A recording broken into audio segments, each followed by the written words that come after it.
This is messed up. This is bizarre because this happened last night. Yeah, yeah. Well, yeah, they're all set. They're all set. But remember, I had this issue last night too. I had this. All right, how about now? All right, can you hear me? And can you hear them? I'm gonna turn the sound up on my laptops to hear. Just me, motherfucker. Just me. Yeah. What the mother is going on? Yeah, I mean, there's no difference in my settings, so I'm gonna try. Something. Give me a sec here. I'm gonna remove this audio.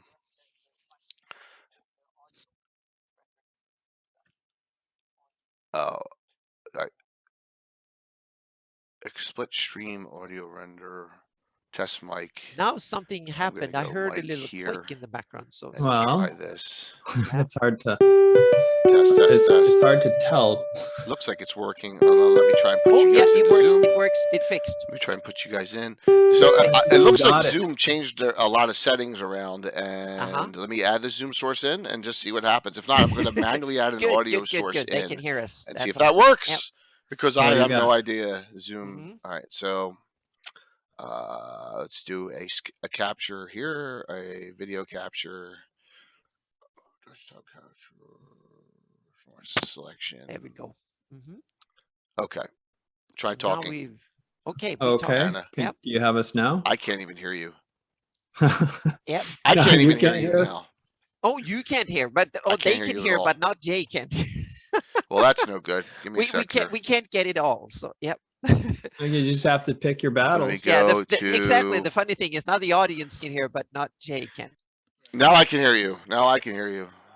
Yeah. Yeah, I got you. Now, can you guys hear them? You can hear them? No, you can't. Oh my God! So that's messed up. They are now muted. So we lost them when we got you. All right.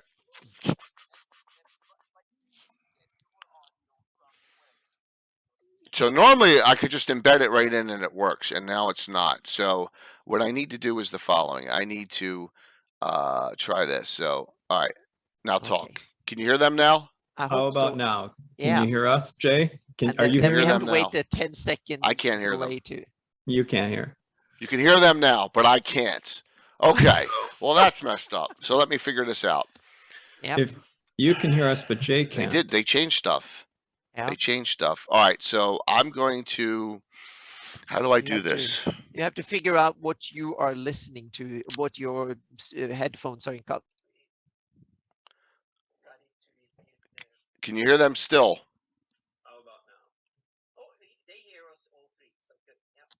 No, they lost it. Now they can't. They can't hear you now.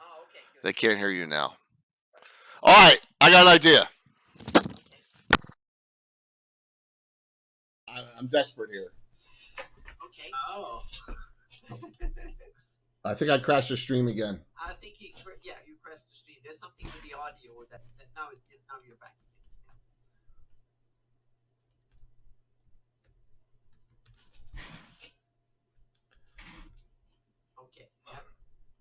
All right, looks like we're back, but in bad resolution.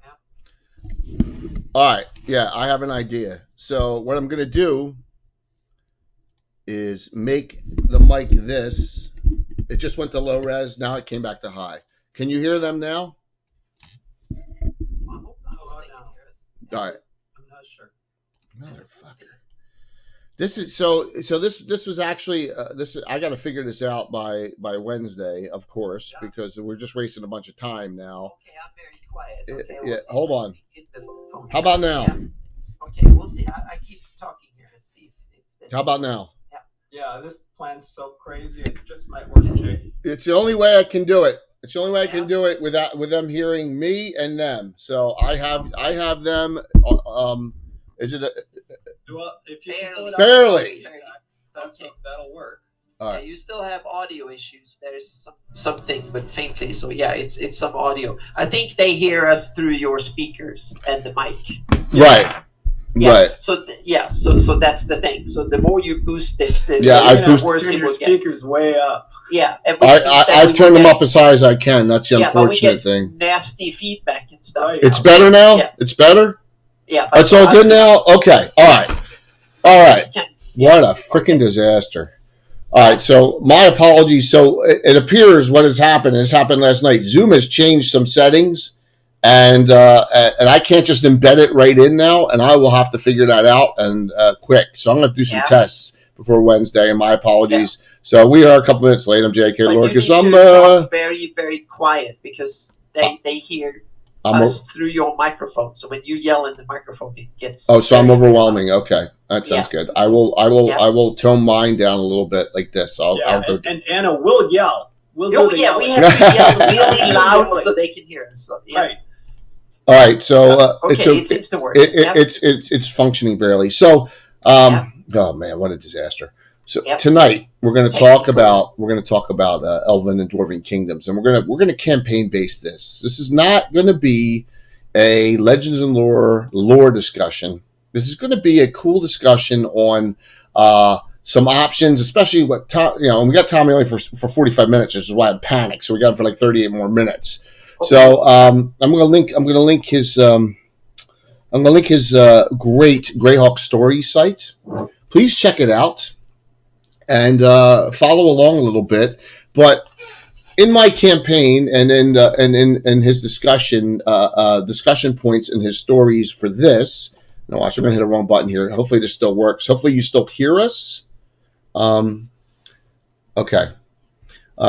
We got Tommy's stories on the Hateful Wars. Now, the saga of Kristrid Olin's daughter. Why don't you talk about her a little bit, Tommy? And thank you for coming on and being patient here.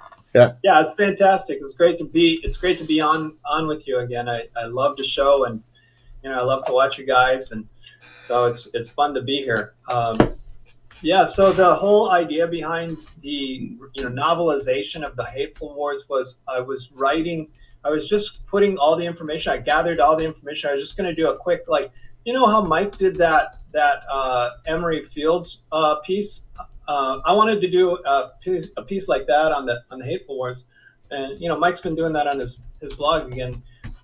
But I just felt like, oh gosh, this is getting so long. Nobody's going to read this whole thing. So I thought, if I fictionalize it, add a fictional character, and kind of like tell the story through the eyes of a fictional character, it'll be more interesting. But then it got really long.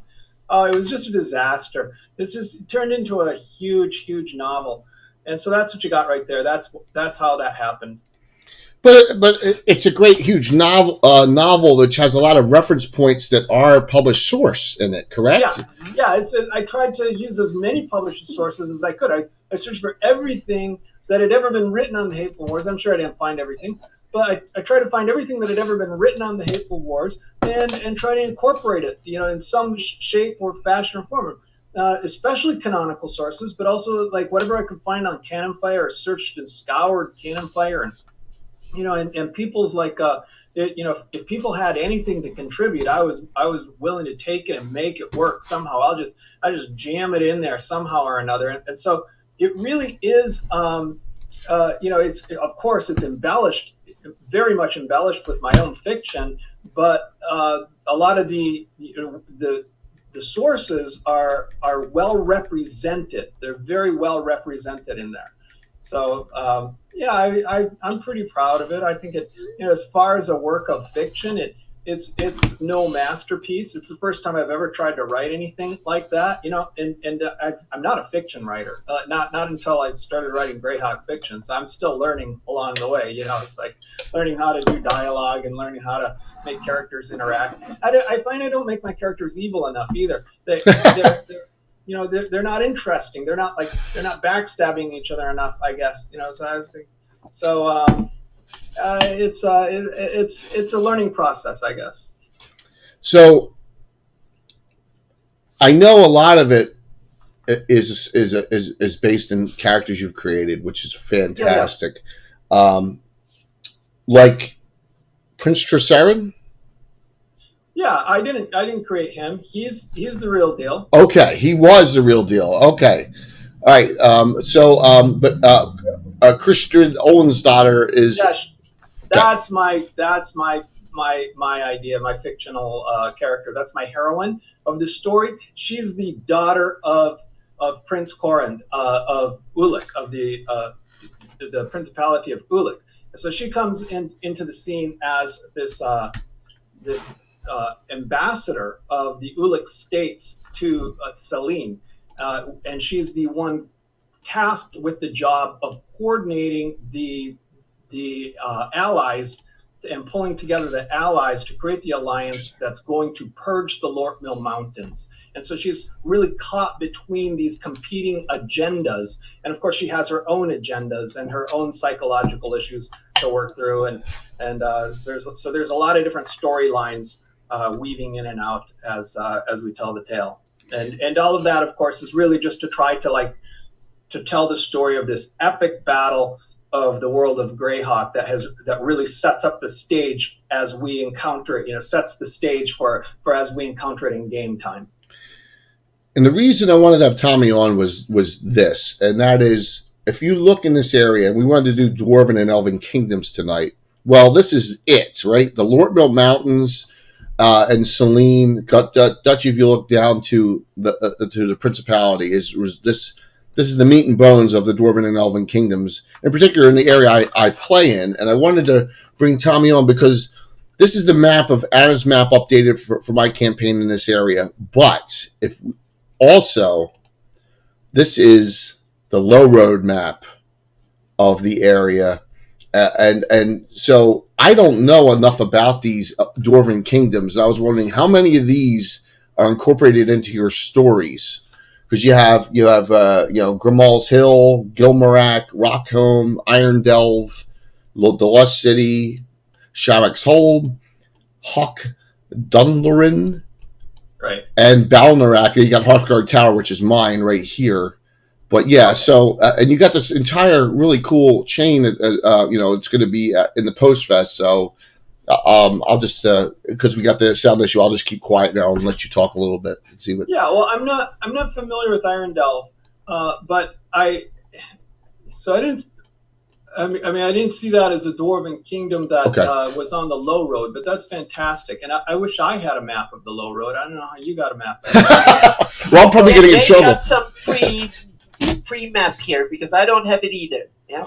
Okay. I'm probably going to get in trouble. Because you know me, I always get in trouble for showing stuff I shouldn't. So just for your audience to know what the low road is, yep. This is an idea that came out of I believe it came out of an Orth journal article that was written about the Lortmill Mountains as an introduction to the Lortmill Mountains, and it talked about how these Dwarven kingdoms had created this network of interconnecting tunnels beneath the Lortmill Mountains that they called the Low Road, and in fact, they used this low road primarily to move back and forth versus using the surface at all, and so that becomes a critical piece in driving out these denizens, the humanoid denizens of the Lortmill Mountains, and so this is a huge piece of land. The Lortmill Mountains are absolutely enormous. When you think about the size of what that would be,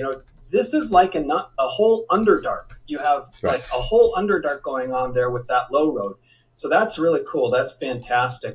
To answer your question, the main kingdoms that I worked with, Anna put Rockholm on the map, and that's, I believe, now you can correct me if I'm wrong here, but I assumed, Anna, that you lifted that off of the supplement for the known world that and just dropped it into Greyhawk for us. Well, I didn't drop it in. Someone else had dropped it in that spot, and I thought it was a good spot, and there was nothing else there, so I kept it. So yeah.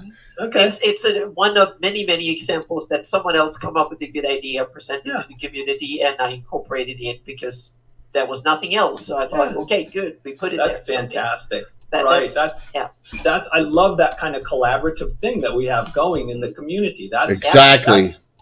for me, that's the joy of it, is just building on each other's stuff. That's so much fun. I think it was an article on Cannon Fire, if I remember correctly, that someone had taken that and put it in there, and I was like, okay, right, went with right. it. So, yep. So what happens in Rockholm during the stories? Okay, so Rockholm then Rockholm I got the supplement. I bought that supplement to read it, so I'd have some idea of what this kingdom was, and it didn't really fit too well. The story of it didn't fit too well, but I adapted it. I adapted elements from it. So I made Rockholm to be a break-off kingdom from Balnerhawk.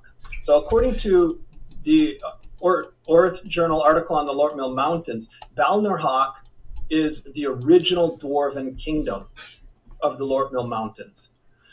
These are the first dwarves to settle here.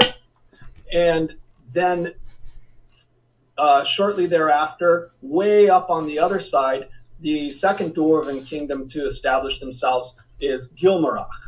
So these are the two kingdoms, Balnerhawk and Gilmarach, and Rockholm is a break-off from Balnerhawk, which leads to the diminishment of Balnerhawk. Balnerhawk dwindles away and eventually is replaced by the Principality. So the Principality of Bulac really is old Balnerhawk, and they carry that dream of restoring the glory that was Balnerhawk.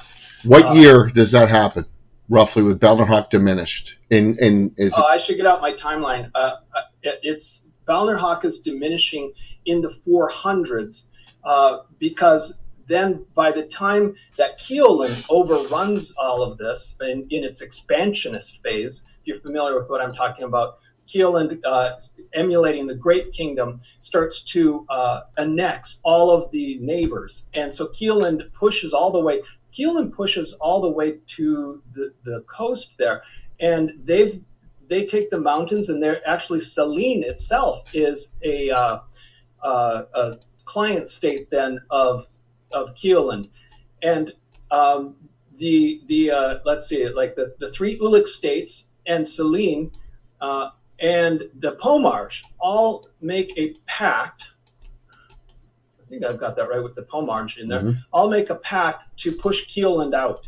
And Short War, right? The Short War? Yes, correct. That is correct. That's the Short War. And so these states are formed as they currently appear on the map after the expulsion of Keoland. This is in the 400s, BB Fan Fund. This is in the correct? Yep. Yeah. Yeah, that's correct. This is pre-Hateful Wars, which Hateful Wars start 490? Am I? Yeah, that's right. Yep. Yeah, 490 is the Hateful Wars. So this is when Keoland's in its great expansion phase. Now, the Pomarch is human and dwarven nobles at this point? Yeah, well, the Pomarch has a little bit of a storied history there as well.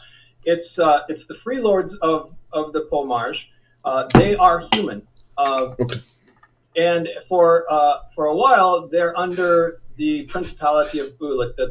The Principality of Bulac extends its power into the Pomarch because they want the Drakensgrabs mountains, and they cannot hold it on. The Pomarch breaks off from them, and Ulic is just not strong enough without Keoish support, without the strength of Keolan. Ulic was just not strong enough at that point to control Pomarch, and so there's this tension then between the Principality and Pomarch. Pomarch will not join the alliance of the Hateful Wars to fight in the Hateful Wars. They refuse to participate because they see it as an attempt on the Principality's part to take back to take sovereignty over the Pomarch again. And because of that, because they didn't participate, they're left undefended by the alliance and vulnerable. And this is why Pomarch is overrun when the humanoids finally flee the mountains and are pushed out of the mountains. They make their way down to Pomarch. So an irony, Tommy, of all this is probably a lot of these humanoids fled right where Altamira is today. That absolutely. Altamira was, no, that's absolutely, you're spot on correct. Yeah. Altamira would have been the main highway of the flight of the humanoids from from the Lort Mill Mountains. And this is what, Of course, 510? Altamira didn't exist yet. Yes, exactly. The city of Altamira hadn't been established yet. So I put it into the novel nevertheless as like a place name that would later be repurposed by your city that's there. And so the place name, it appears in the novel under the place name the Mill at Altamira. Okay, cool. So there was like a threshing floor there and a mill there and that sort of thing. And my idea being that the city grew up around it. And I believe from the discussion was in what chapter was this? Chapter 8, was it? I think. Yeah. There was a ton of chapters. You have a long extension coming because there are extensions out, all secret passages that aren't on this chart. Correct? That come out around here. So that's right. Yep. Yeah. And there's all these mines because the dwarves are just like, they're like honeycombing these mountains because of the gem values. There's enormous gems that can be pulled out of the Lort Mill Mountains, the finest in Earth that are being pulled out of the Lort Mill Mountains. So they just keep going and going and digging in every direction, looking for this wealth. And so coming off of the low road, there's all sorts of these old. You've got hundreds of years of dwarves doing nothing but digging under these mountains.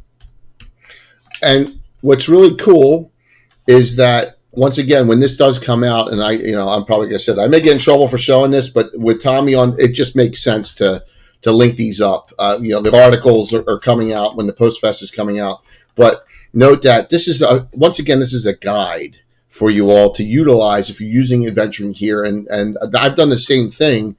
Because if and I'm gonna hop around again. I'm gonna hop around to this. As you can see here, here's Hearthguard Tower, which it goes through from Hearthguard down to I guess Balmrak's Thrunch now, correct? If I recall, or it's close to Thrunch. Yeah, that's right. Yeah, Balmrak's Thrunch. You're right. You're in the right neighborhood there. Yep. Yeah. So and note that Mike Disney's character Skarn, if you've watched Adventures, has found.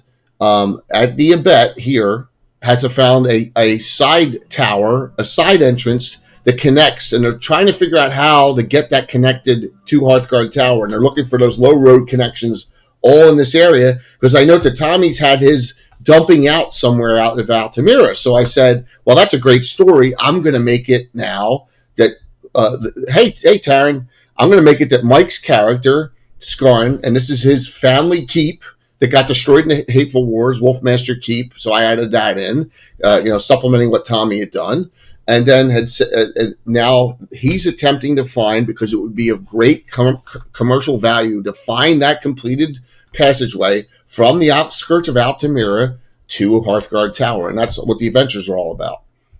Nice, that's good stuff. Back in the Living Greyhawk era, they had a class of. From the Principality, there was a specialty class of mine rangers. I think that's what they call them, mine rangers, that are employed by the Principality to patrol the low road and to go like looking around for these old connections, because they're afraid that of course there's going to be all sorts of creatures that are emerging from these. In these depths, but they're also concerned with the humanoids trying to be returning to their ancient habitations.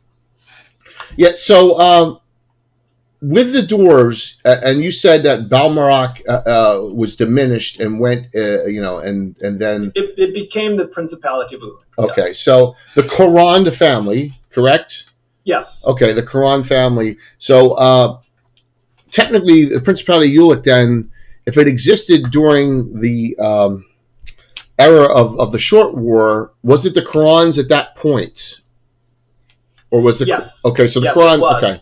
It was, because, the prince himself, Olenstad, he was actually he was not happy about the Short War. He wasn't happy about getting dragged into this revolution with the other states. He was he felt loyal to Keoland, and in some sense he felt as if he had been pushed into this by the Selenese, and Right. Okay. so there was tension between the Principality and the Celanese over this entire affair, because he really did feel loyal to the Lion Throne there in Kioland, and so it was always with some regret that he had ceded from Kioland. So, we had a question. What edition do I use? I use 1E, 2E, but let me tell you something. In the Greyhawk community, every edition is used. 1, That's 2, 3, 3.5 Pathfinder, 5, Castles and Crusades, Basic. They're all used. So this is a welcoming place for everyone. That's right. I love this picture from the Living Greyhawk Gazetteer, Olenside Karan and Melf, the original Melf, not Smelf there, Anna. So, but so here's some questions. If we go into a modern campaign, Tommy, I'd like you to answer, and hopefully Anna may have a couple of these, because I'm trying to stuff as much as I can into you while we have you. Is the principle you look waning or waxing? Is it on the rise or decline, in your opinion? If we're talking right now, what I don't know what year you're playing. All right, well, I have like games going all over. All right, say, give me at 576 and post wars, both eras. Okay, so 576, there's a status quo. That's just sort of a status quo that's going, and that's healthy. So that's the Principality would be growing in power in 576. They've got the port at Gyrax is absolutely teeming with shipping, and so they've got trade going.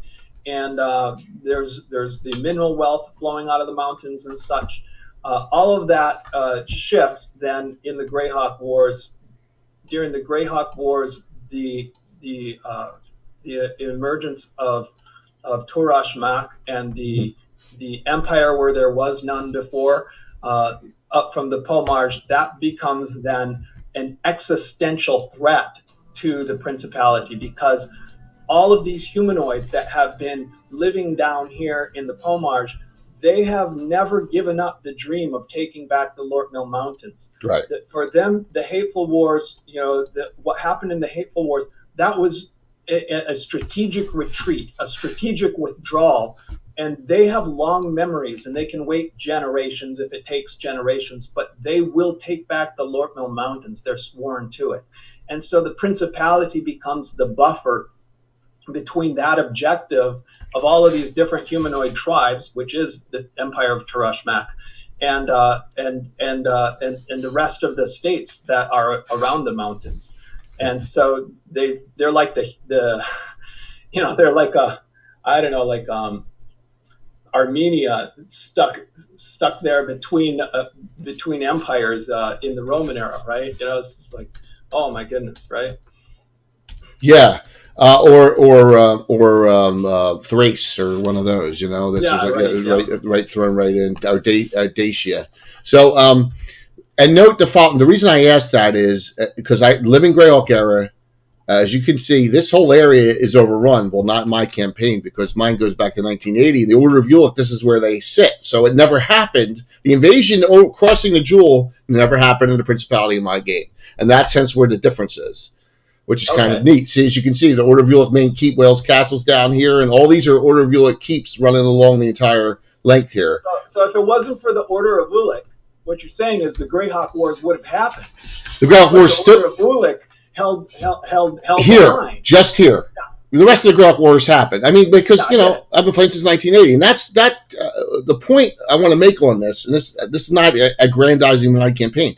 Is it's okay if your campaign is not dead on what canon says it is. That's especially if you're playing before the canon is canon. Exactly, and that's you move on, so to speak. Yeah, you move later on, and then you need to. Your world need to move forward. Yeah, absolutely. So, just I want to stress that in this discussion, we're going to talk Dwarven and Elven Kingdoms in my campaign and Anna's campaign, and we're going to get to that once Tommy has to go a little bit more. Oh yeah. We need to hear. What we need to keep on. We got 15 minutes, so. Elven Kingdoms, as far as the Hateful Wars go, no, I want to hit back to this. So you have, and I love these stories so much that I immediately brought Luke Gygax into the the search for Prince Tressarian's legendary Yeah, right on. That was cool. weapon. Now they found some lesser ones, and they also found a Dwarven prince's battle axe last adventure as well. That Anna put in at Falling Crest, right, Anna, during that adventure. Yeah. So, what can you give me some highlights of the elves and what happens to Selene and the Duchy of Bulac during this time for the Hateful Wars? Well, the elves did. They wanted to remove themselves from the alliance because they didn't want to work with the dwarves and such. There's always those kind of tensions, and already they were thinking, why are we knocking ourselves out for these other nations? And then there was the ambush in Druid's Defile, where the Prince Tressarian was killed in that orc ambush, and so Queen Yolande of Selene goes on a vengeance hunt, and she not only casts her lot with the alliance, but tries to take the lead over the alliance. Tries to take the lead from the principality, and so there's tension there. But that's her thing. Now, if you read through my story, you'll find that at a certain point, she's going to bow out, and Selene is going to pull back from this effort. Their contribution is going to start waning about midpoint through the wars and diminish to the end. By the end, she will have taken a vow never to again participate in these kind of campaigns and to only mind her own business, or to mind the business of the elves within Selene, taking this. It's not really I wouldn't call it a neutrality policy. It's not like Mordenkainen out there who thinks he's neutral, but he's not. It's more of a isolationist policy. It's an isolationist policy, and in the reason she takes that isolationist policy is, well, that's a spoiler in the novel. There's a revelation that comes to her that's. She loses her enthusiasm for the battle. Let's highlight Chapter 8, Druid's Defile. By the way, it's 48 chapters. It's long. It's awesome. I haven't read all of it. Is it still at the end now? Yeah, it's over. Yeah. Oh, awesome! I'm like on 30 or something like that now. So, oh, fantastic! Yeah. This is the one describing Prince Tressarian's disappearance. And the Druid's Defile is, and this is where there's great connection in the discussion.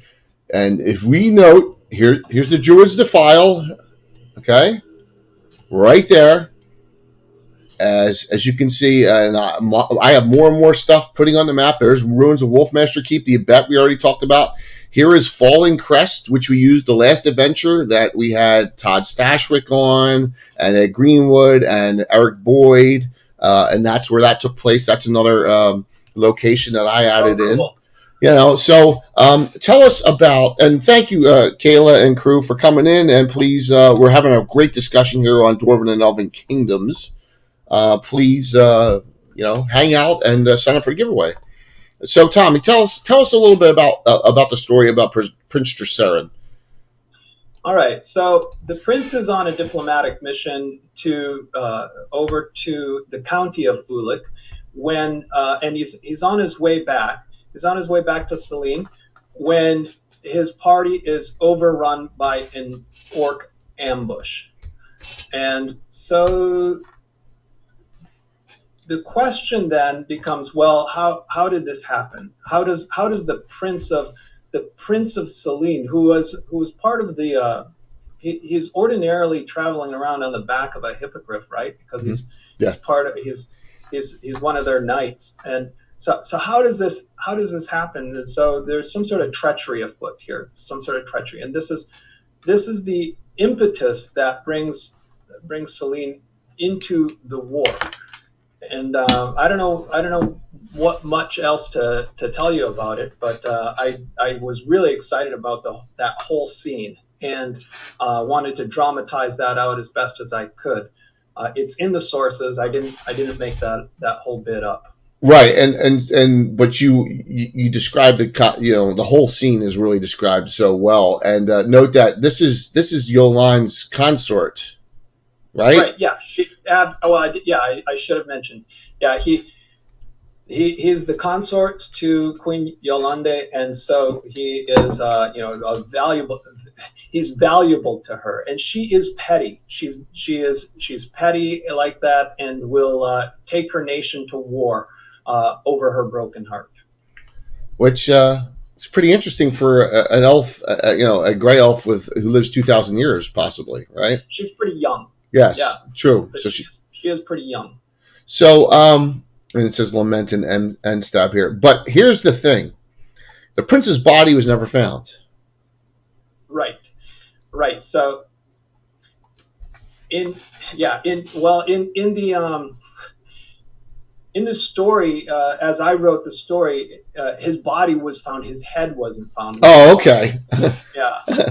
And so then Yolande sends a crack team to recover the missing trophy there that's been carried off by the orcs, along with the heads of the other elven nobles that were in the company. And so we get an adventure going down into what's called Karak's Bowl, an adventure seeking the missing head of Prince Trissarin. I think it would make a fun module to write up sometime. Well, that's a good idea. I mean, that's something we should we may want to consider doing. Maybe collaborating a 3-way and getting something written up, because that would be neat. Absolutely.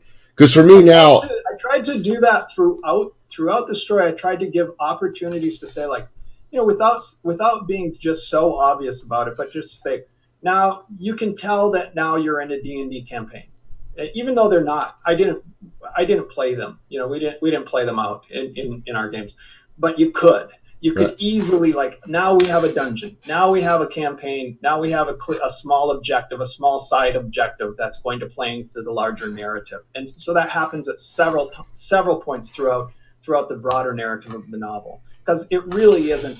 I mean, it is really not. Like I said, it's not a great work of art. It is Dungeons and Dragons. Yes, that's what it is. Which is a work of art in itself, though, because you get that D&D feel in all the stories, which is why I love it so much. So give me an overview of Selene and the county of the Duchy of Bulac, which are both Elven Kingdoms at this point after the Hateful Wars, and what's your thoughts on those two? Okay, so I think that the Duchy is sort of an Elven Kingdom. Right.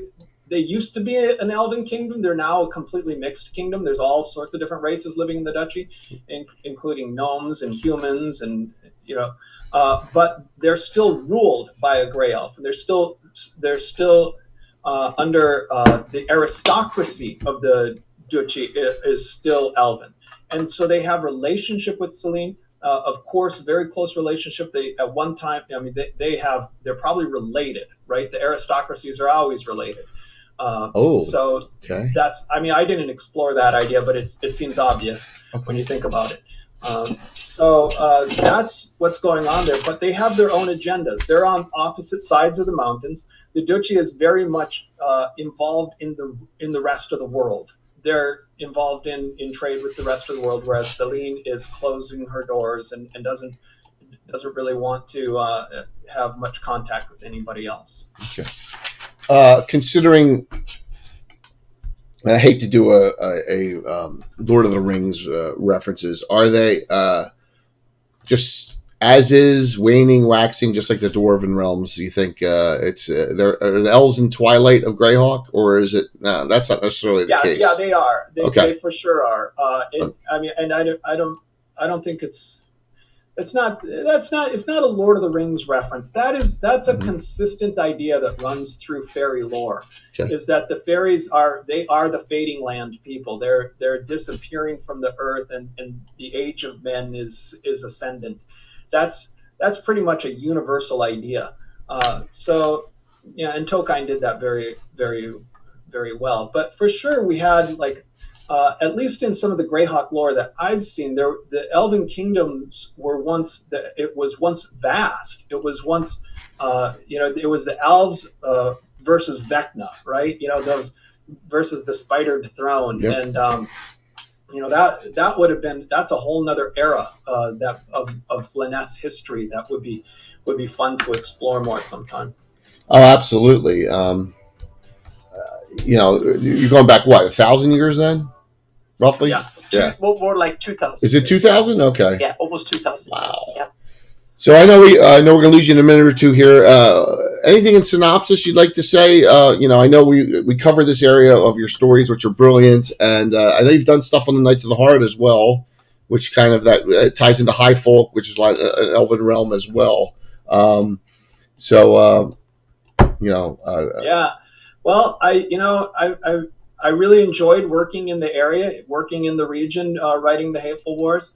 I've shifted my focus now over to Jeff or Gyof or Guruf or however you want to say it. Right.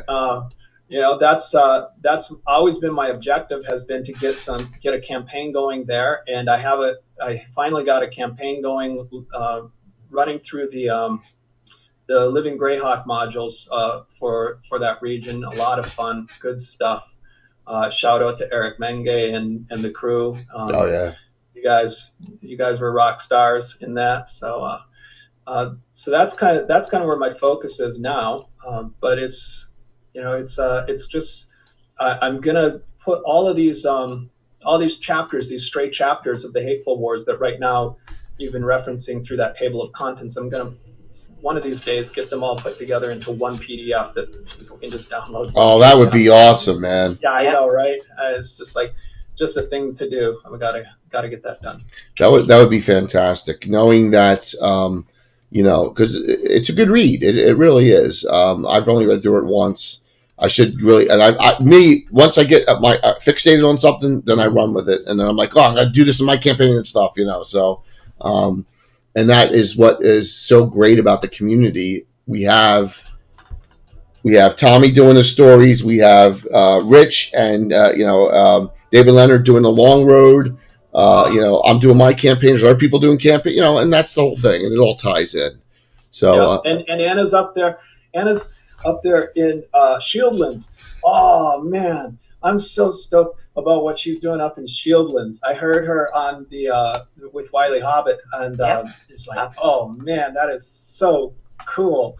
That is good doing stuff. A deep dive into Shieldlands. There's more coming, so to speak. I'm holding back a whole bunch because I don't want to spill the beans officially until after D&D in the castle, because I will use a lot of material. So next year I will release basically all the material and in better edited form and stuff. So there will be plenty of NPCs, there will be locations, there will be cool things, dragons, and lots of cool stuff. And secret dragons. Flan. Exactly, secret dragons and old flan stuff that we haven't heard or seen about in centuries. Yep. Yeah, I'm excited about that. That's great. I've Yep. got one campaign going up there during set during the Great Northern Crusade, and I've got a whole bunch of pouty Shieldlanders who are pushing through Furiundi and such, and so I want to get them back in.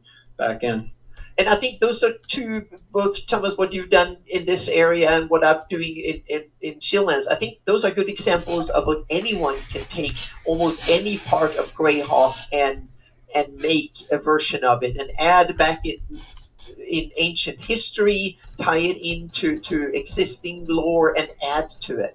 Yeah, and if you don't do too many contradictions and point out the things where this I replaced original story, if you can point out that and say, I've changed this, but so skip that, but I've added a bunch of stuff, and if the majority is added to existing lore, I think it can work fine, and then others can cherry pick from what you've done, so to speak. Those are, I think, are guidelines. So think of others they can cherry pick from yours, so to speak. So try and mainly add to it rather than replacing it.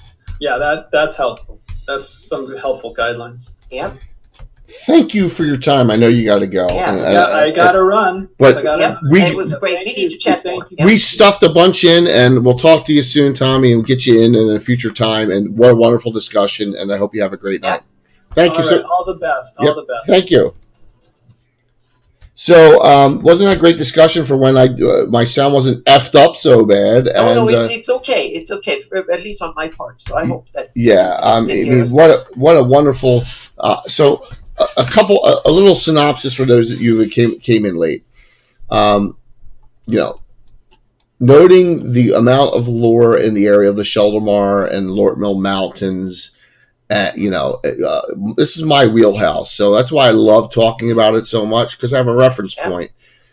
If we ignore and I said this was going to be a campaign-based Elven and Dwarven Kingdom discussion, so I apologize if we don't talk about the Dale right side of the map, because I don't know anything about it.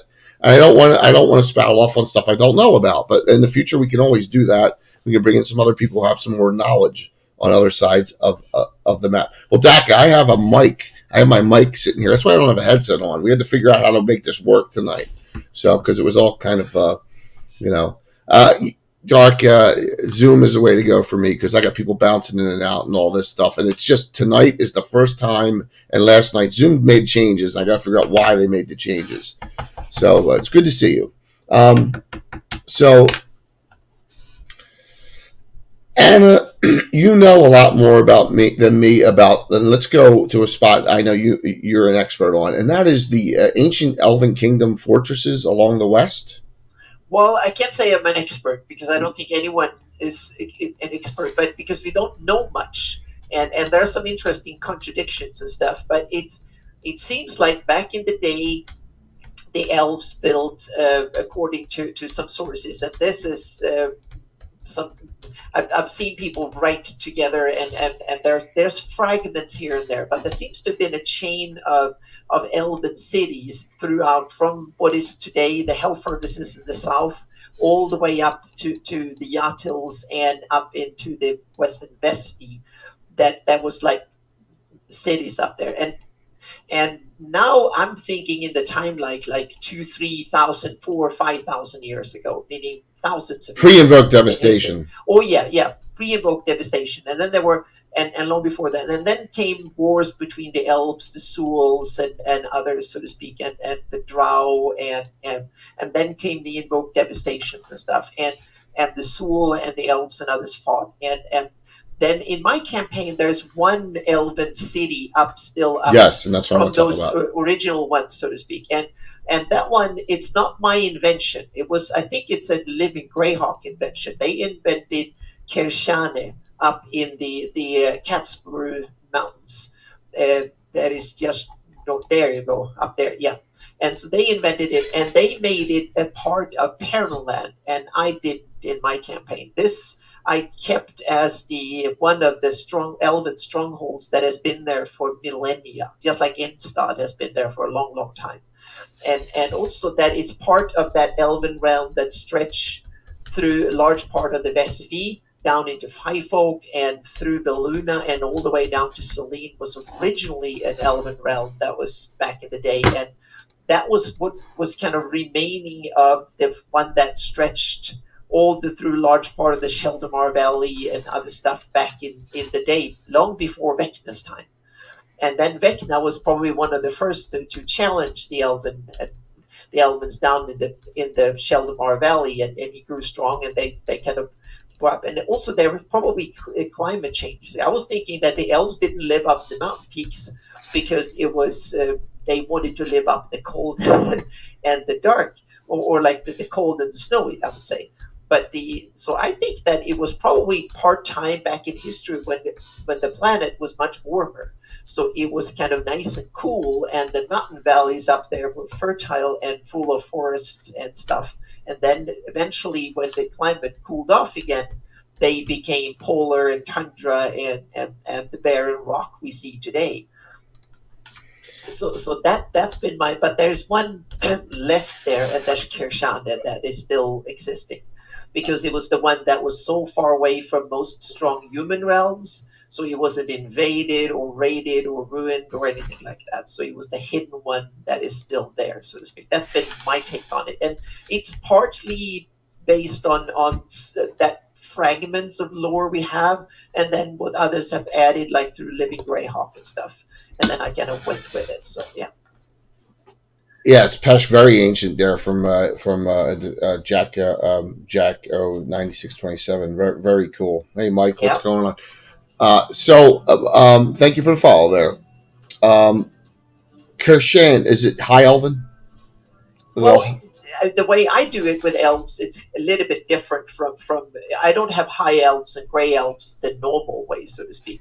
Elves are biologically, the drow are a different beast, and the valley elves are slightly different too, even biologically different. And the drow are biologically different. So you're born biologically a drow, but the rest of what we consider normal elvendom, so high elves, sylvan elves, gray elves, and stuff, they are biologically just elves when they're born, okay. so to speak. But elves have a fey relation. They are part fey, or they have fey, a little bit of fey in their blood, so to speak. But they have now reproduced and lived on the normal prime material plane on Earth for so long that fey connection is faint, so to speak. So they and elves need to nourish it. So when they're born, they're fairly normal, but the cultural different. Then some of them are like normal elves, some of them are sylvan elves. If they live in they're like the rednecks from the countryside.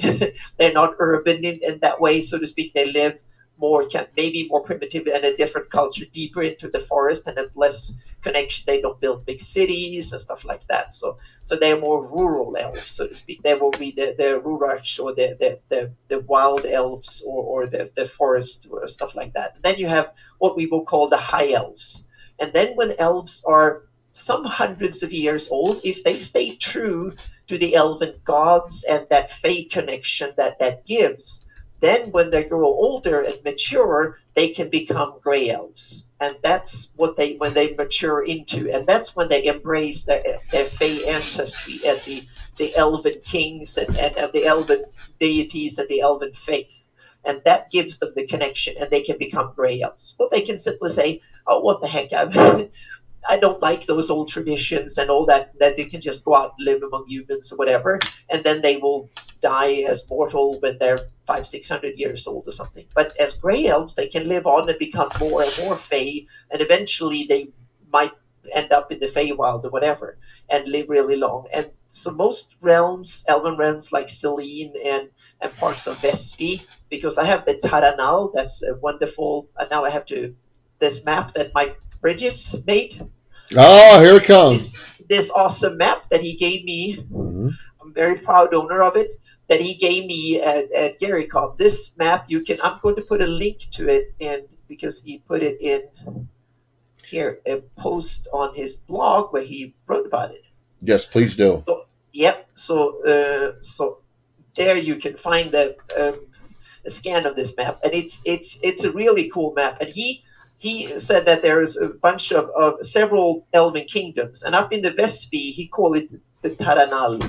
And then there was the Selene, and then Aliador in the Adri and the Grand Forest back in the East. These were Elven Kingdoms back in the day, and I've loved this map since I saw it the first. I loved it. So the Heartlands that is from, I use the Evil, I think, or the Marklands, I think it's that term is from. So that is simply the Taranal in normal common language, so to speak. So I call it the Kingdom of Taranal, and it's still there. Yeah, well, that's that's this area here. Yeah.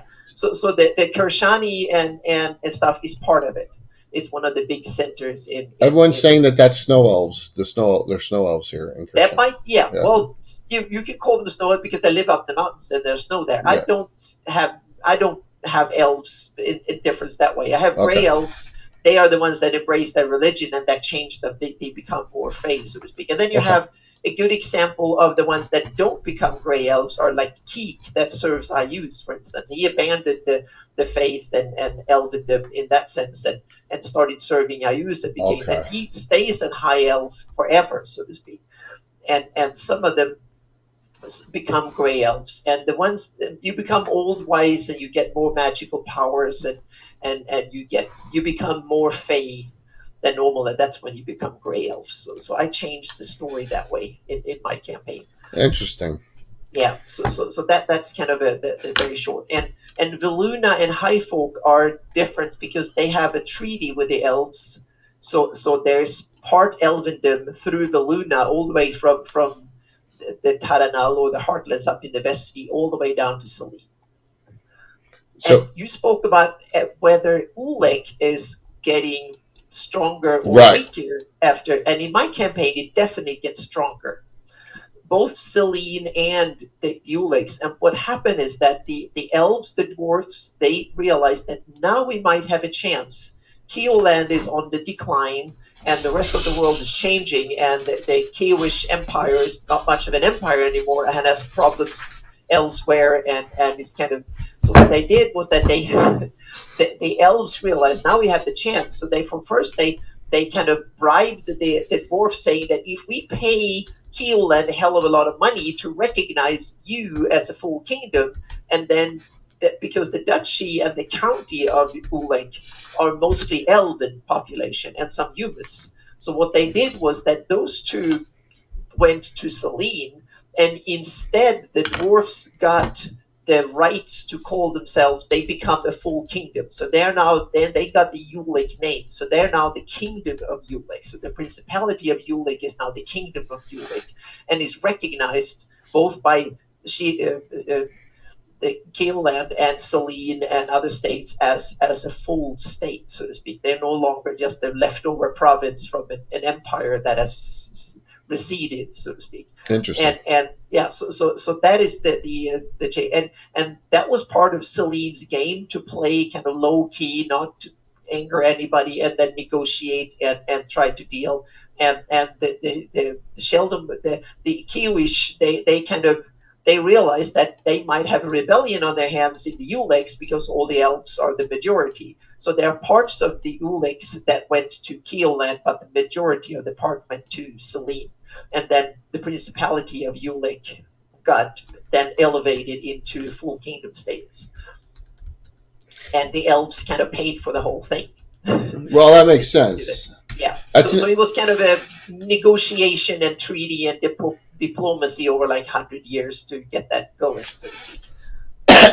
And note, once again, this is another version of Greyhawk. Exactly. This is what you can tweak Greyhawk over time in your own campaign, and meaning read and listen to what others do and pick the things that you like, and simply, I don't like that bit, let's skip it.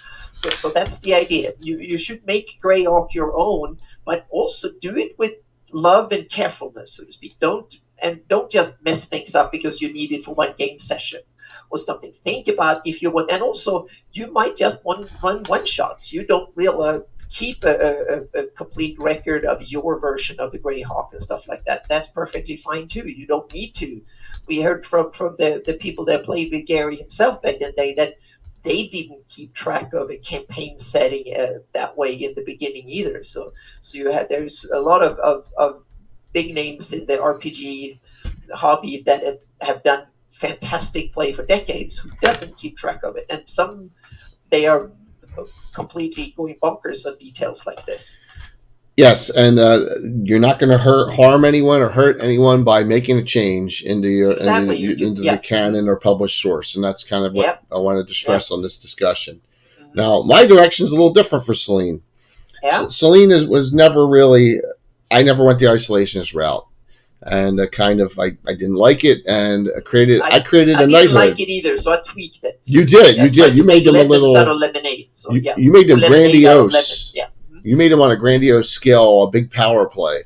I didn't. Yeah. I created my own knighthood well before the Knights of Luna, and I've talked about them a couple times, or even posted in Earth Journal, and that's the Selene Sis Forest Knights Watch. 12 members of an organization protecting from the incursions into the Sis Forest. Mostly a couple nobles, and then some lesser houses, and even one honorary human from. Who's from the Welkwood Gnarly Forest area. And wow, Doc, thank you for the 5 gift subs. That was very kind of you. Oh, so we haven't even talked about this, but yeah. So if the Selene Sis Forest Watch is something that I use in my game. They work with the Order of Ulic. They have their own heraldry. Let me throw that up there real quick. And then we'll talk about the giveaways, which we did not even. So they have their own heraldry, and that's just Stroll. That happens to be on Kafir's map, by the way. There you go. Wrong one. Here we go. Yep. So there's our heraldic symbol. Brian Blomklots made the original one about 3 years ago, and then I modernized it to Anna's style. About a month ago. So and thank you. It was very kind of you with the gift subs. So let's talk. Any two, your choice. Once they can see me again. Yep, there you go. So we got Greyhawk Adventure Begins, and we also have the Treasures of Greyhawk. But I just got these just recently from Courtesy of Patrick and Ancient Gamer. But we got Temple of Death by David Cook, Zeb Cook. We got Quagmire by Matt Rasmussen. Scarda's Mirror X12 and Crown of Ancient Glory X13. So we got some cool expert adventure and reprints as well. You get your choice of two. Sound good? So please do. And I have the 3 giveaways from last night. I will get them all out tomorrow. So yes, that's what the turn in. That's what the 5,000 turn in for member of the Free City of Altamira citizen gets you for 2 weeks. So there you go, man. That's what that was. And then that's what that turn in was. By the way, we're out of them right now, so you'll be on a wait list. We're filled up completely. Hey, Godfather, good to see you. So hopefully you're having some fun on this discussion. Tommy John was wonderful, and we're just going to talk about some kingdoms and some other ideas we have at this point. So, Carl, it's good to see you on vacation. Very nice. You have Grey Elves in the Adri. It's another good place to have them. Once lived in the City of Summer Stars, the Coldwood region of the Wood, which is now haunted, right? Isn't that haunted area, Anna, in the middle of the Adri? So. Oh yeah, you have the frozen bitterness in the middle. You have the Coldwood with the Elven. Used to be the Elven. Yep. Yeah. Carlos. Now it's called the bitterness. Yeah. I convinced all my players to make their nicknames what they're called. Bill the Master Crafter, the Ever Mysterious Tim, Tom the Vindicator, and they kind of switched all their names around, which makes sense. So that's what happened there, which is cool. So yeah, show us that map again, Anna. And there's another couple of cool things on this map, and if you go look into it, there is a bunch of names here, and those I assume are Elven names of areas that we are fond of. It's there's the I can't pronounce it. My Elven is not that good. But there's the Grand Wood is the way we know something. It's kind of it's super cool that he named a lot of these places Elven names that are when you read them in your mind, they're beautiful. But if I try to say them, I watch them completely. So I'm not going to try. But it's really cool to see these names on credit. So it's an awesome piece of work. So thank you, Mike, so much for this one. So I want to ask a question, Mike. Did Mike make those names up, or did they come from published source, Mike? I think he made them up. That's awesome. Most of them. Yeah, it's fantastic. So let's talk about we're getting some questions on some areas. I want to be flatly honest with people. I don't want to go in. We can show them on the map, but I don't know, and that's why I brought Tommy on. I wanted to explain some of the history of what's going on in the Lord Mills and Selene and the Principality of Ulick, in that first hour. But let's talk about some other areas that Anna and I do know about, and then maybe we can take some questions on some or get some in the future that we can work on. Now, Free City of Iron Gate, we can always have Malden and Pluffett Smedger back on for that. What about up here? There's a Dwarven Kingdom all the way up here in Parentland, right? Mm-hmm. There's a couple big ones up there. All right, so here we go.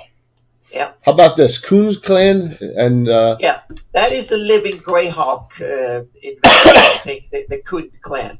And to me, it's kind of interesting for a couple of reasons. It's well placed, I think, because you have they have, according to Living Greyhawk documents, they built a tunnel through the Yattils, so you can get trade from from Ekbir Tusmit over to Exag. And to me, it makes perfect sense because there is a big city of Exag there in order to create that trade route underground, and that the dwarves made it and maintain it. That kind of also makes sense. Yes, because here's So I this think Kund it's a outpost. cool. Yeah, look at Yeah, this. exactly. So you have the Kund outpost on the west, and there's a tunnel in between, so to speak. So I think that to me is a cool fantasy adaptation added to the story that doesn't disturb or upset or change things too much. It adds to the stories instead. So I think that's really cool. So that's where it's. That's the big one. And then we have the other one is further south, and that's the Black Hammer clan. A Black Hammer Vale that is between Kit and Pearland. Way up in the Yachtles. I just said to Mike, hop on if you want to elaborate on your map. So if Mike wants to come on, if he doesn't, yes, okay. Definitely. Right, so, I would love to hear more about it. Yeah, where's Black Hammer? I'm sorry, right here. Right you're right there. Yeah. There you go. Yeah. There you go. Yeah. Yep. So I think this is also a living Greyhawk. If I might be wrong on this one, but I think it's a living Greyhawk creation as well. And I kind of like the idea to have the real. If you want to have mountain dwarfs, then these are kind of cool because they live really up in the mountains. But they still have a bit of contact with the rest of the world, even through surface areas. Because I think it's unrealistic to have dwarves and others make connections under mountains that are many hundreds of miles. That doesn't really make sense to me, and that's kind of overstretching it, even using magical means. So, but I'm getting to that later because we have some other cool ideas on my dwarves. So I like this Don Kragan Keep. Do you know anything about that? Oh yeah, it's the southwestern outpost of Pearland. It's the keep they have to guard the Worm's Tails Pass. Yeah, look at that. Pass through the mountain. That is, and I would love to have a campaign where they have to go from Crestable in Pearland down to Molvar and go across like a week through that mountain pass, the Worm's Tail Pass. I think that would be a fantastic geographic based campaign that you will have play 1 day per session or something like that, and go through that. But then that really needs a cool map, of course. Do you have any idea where this name came from? No, not really. Okay. I think it's added to in Living Greyhawk. I think that most of that area was detailed in Living Greyhawk, so a lot of it is there. And I think the Worm's Tails Pass is from there too. But it's really, and then you have the Krestingstreck is the what the road is called there too. So there's a lot of cool things, and then you have a lot of mountains. There's some named mountains around, and you have the city of Crestable. I think is even in the Gord books, if I remember correctly. I think he is once passing through Crestable, is mentioned or something like that. But I might be wrong on that one. But it's definitely been there from early days in it. Remember, you have the legendary Ayers Temple Tharsden right here. Yes, we have. Yeah, and then we have the Obsidian Citadel from yep. Cabin of Zonkenth and a whole bunch of other stuff. So it's kind of but there is a little bit of a mistake with Kershani, because there is the Kershani monastery and also the Kershani Pass is actually where the Velverdeva flows through the Yachtils. Which is so in Living Greyhawk they used the name Kershani for two different areas, and then you have to make up some sort of explanation for it. So I'm kind of, my explanation is that back in the day the elves, that was the Kershani Pass, simply because the elves kind of guarded it back in the day, and the first humans who came along, they called it the Kershani Pass because it was the elves from Kershani who guarded it or something. So that's how I've kind of come up with the rationale that the pass that is a couple hundred miles away from the city of Kershani, or how you now pronounce it. So I'm sorry if I botched the Elven names here. But so that is is my rationale for how these names came up. So let's, as we're real close here, let's go to another area of my wheelhouse.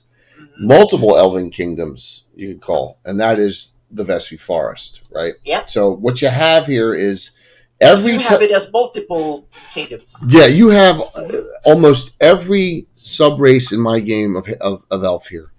High Folk is a valley, and I have it. The Knights of the High Forest come from here. And note that I have a whole bunch of noted Knights of the High Forest in my campaign.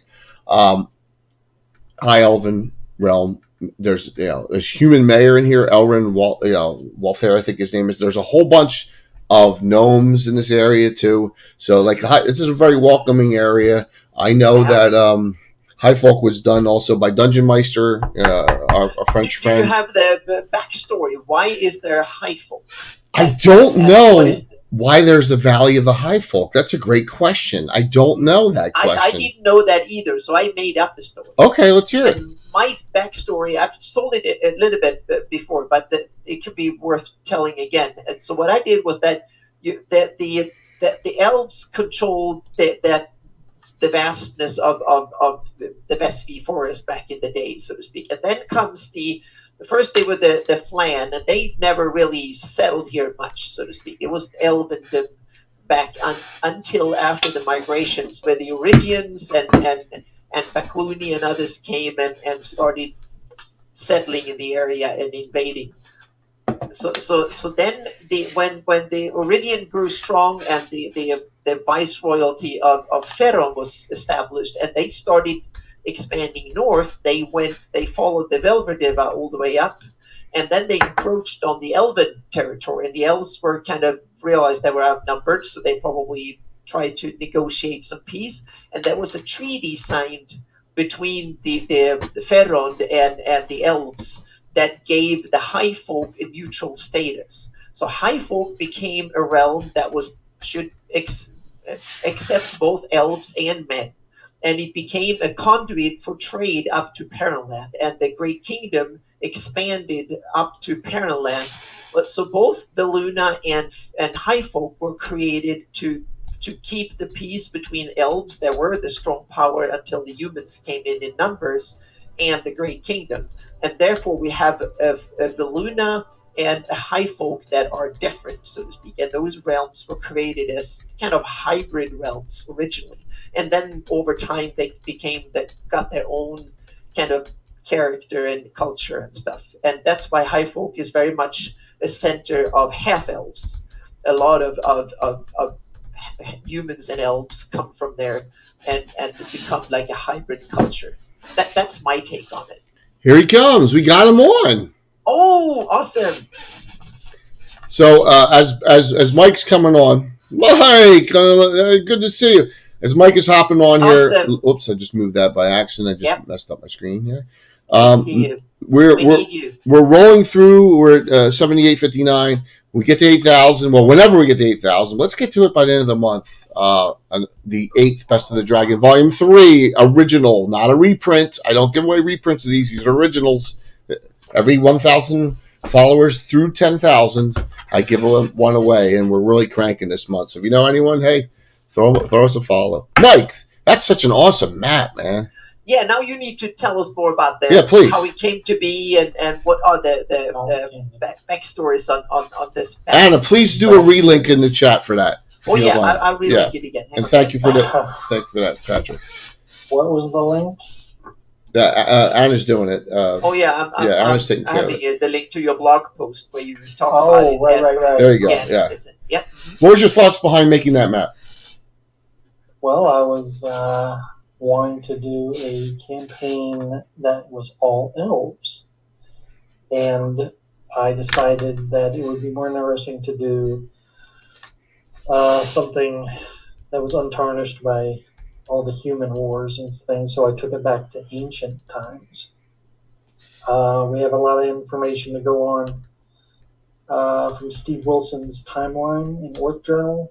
I can't remember what number that is, probably Earth Journal number 1 or 2. So using that and a handy copy of the Silmarillion, I kind of bashed together some names for the stuff on my map, because obviously the elves aren't going to write their map in common. There is no common back then. So I came up with that stuff on there. Of course, I mean there were Flan back then, I guess, because there are things. Solm's on there. I think Vecna's on there. So Vecna fought elves in the Sheldamar. Is that correct? Where was Vecna based out of? Vecna was based on the Sheldamar, yes. Bill the Master Crafter just asked, where are your Flan fighting elves near the Great Kingdom? Did that happen? Or we don't know about that? Well, the Flan were centered around a large part of the Flan is. I'm assuming here, right? I'm assuming as what Carlos said here. Yeah, large part of the flatlands and yeah. And I have it that they're both southeast and west of that area, so to speak. Mike, you popped off? Uh-oh. Nope. Did we lose him? I don't know. We'll see. Yeah. So the elves were. So I have it that the elves and the Flan were kind of. Oh, there he is. Okay. It out back and forth. Ignore my Discord. Yeah, but also we have to realize the population levels were probably so low that they didn't have to fight over resources or land that much. They could stay away from each other fairly well, I think, back then. And because the elves were probably not more than they are now, maybe a few more, but not much. And the Flan were probably not anywhere near the numbers of people that live in the Flannies in the late 500s. So I have it that they were so few they didn't have to fight much. It was more like Europe in the Stone Age or the Bronze Age or something like that. There was plenty of space for almost everybody. So there were probably not that many turf fights, so to speak. Now, I'm sure they had skirmishes and stuff, but they didn't need formal borders and stuff. They probably was enough room to maneuver for both of them. So the question is, there was no Urflan major nemesis like Vecna. That's the thing.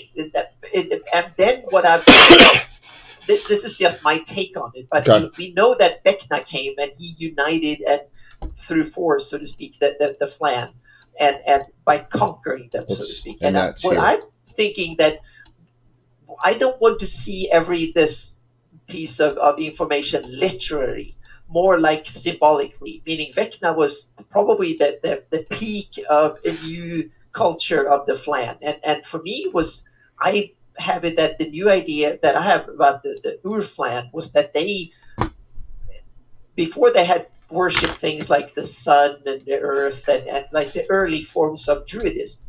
But then they probably got another idea. Undead came around. Someone invented or undead came about, and they started to figure it out how to create undead.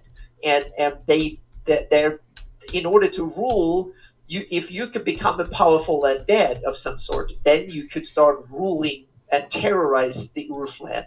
And the first early proto-gods and stuff of the Flan were like lich lords, and they started to learn magic and undead. So necromancer priests kind of a way was the early time, and Vecna was the most powerful one of them.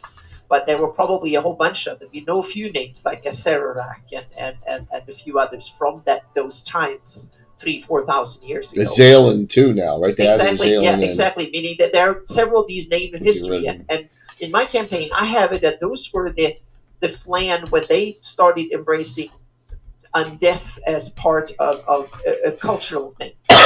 Dominate and run the Flandom. If you become an undead lord, so to speak, in a necromancy became a powerhouse, a new technology to dominate the Flan. And that's where I want to have them as a way of both unifying but also in terror, so to speak.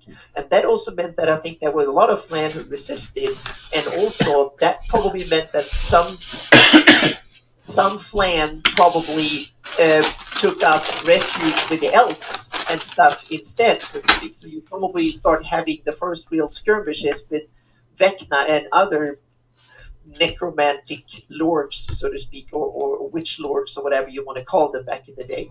And I want to have that as part of and there were demonic cults and stuff like that. It was kind of a cultural invention I want to have it in. that happens, and a different type of religion or power struggle, power structures and stuff like that. And they invented things. And Vecna became the epitome of old Flan lichdom, so to speak.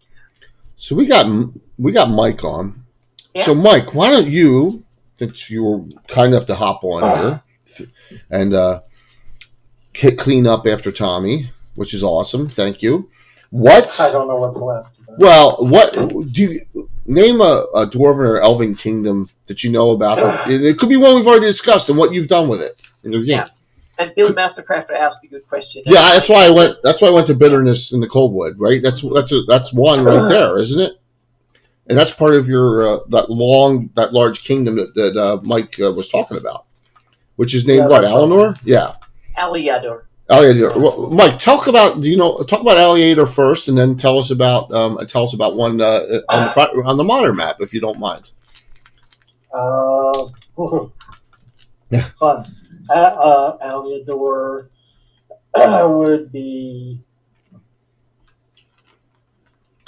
I think that's from Steve Wilson's timeline. I don't think I made that word up. Mm-hmm. Well, hopefully we'll have Steve on soon. Oh, that's Steve Wilson, not Steve Winter.